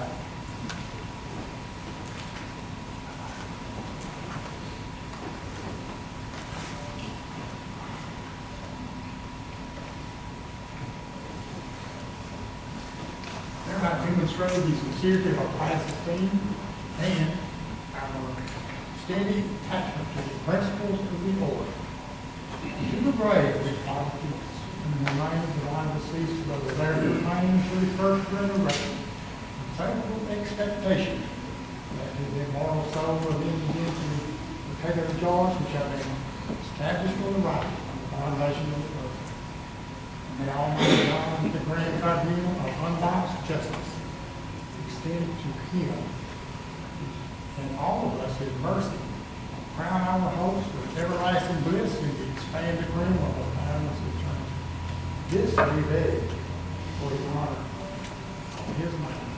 To him be all the glory, now and forever, love without end. Amen.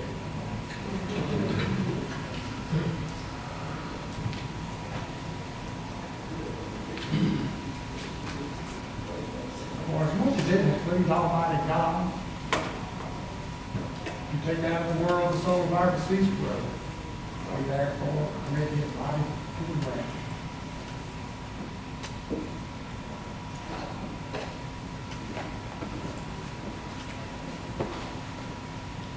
Earth to earth,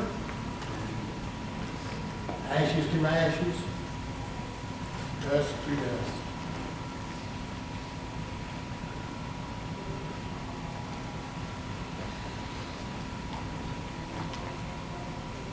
Rest easy, my brother.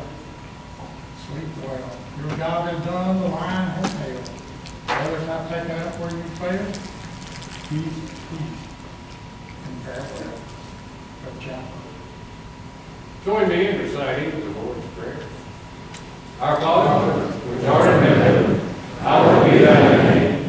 Thy kingdom come, thy will be done, on earth as it is in heaven.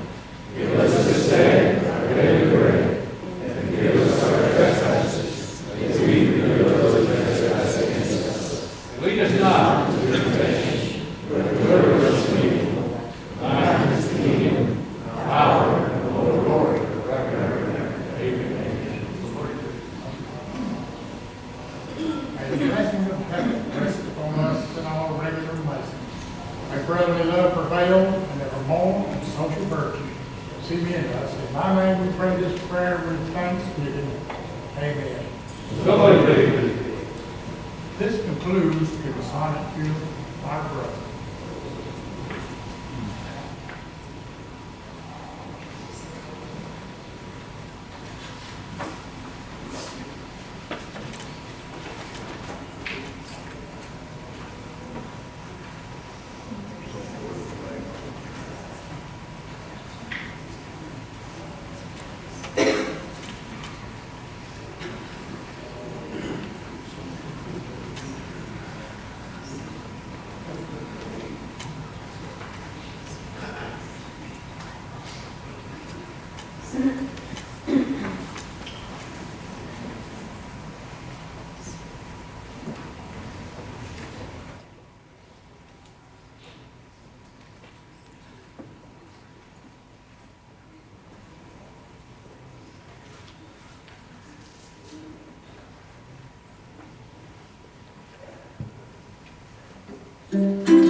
way up high, and the dreams that you dream of once in a lullaby.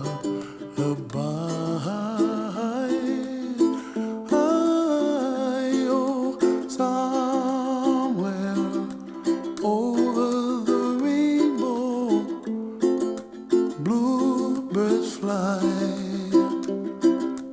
and the dreams that you dream of, dreams really do come true. Ooh, someday you wish upon a star, wake up where the clouds are far behind. Be where trouble melts like lemon drops, high above the chimney top. That's where you find me. Oh, somewhere over the rainbow, bluebirds fly, and the dreams that you dare to, oh why can't I? Oh, someday I wish upon a star, wake up where the clouds are far behind. Be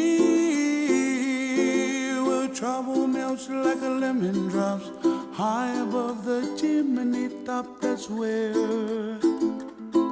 you find me. Oh, somewhere over the rainbow, way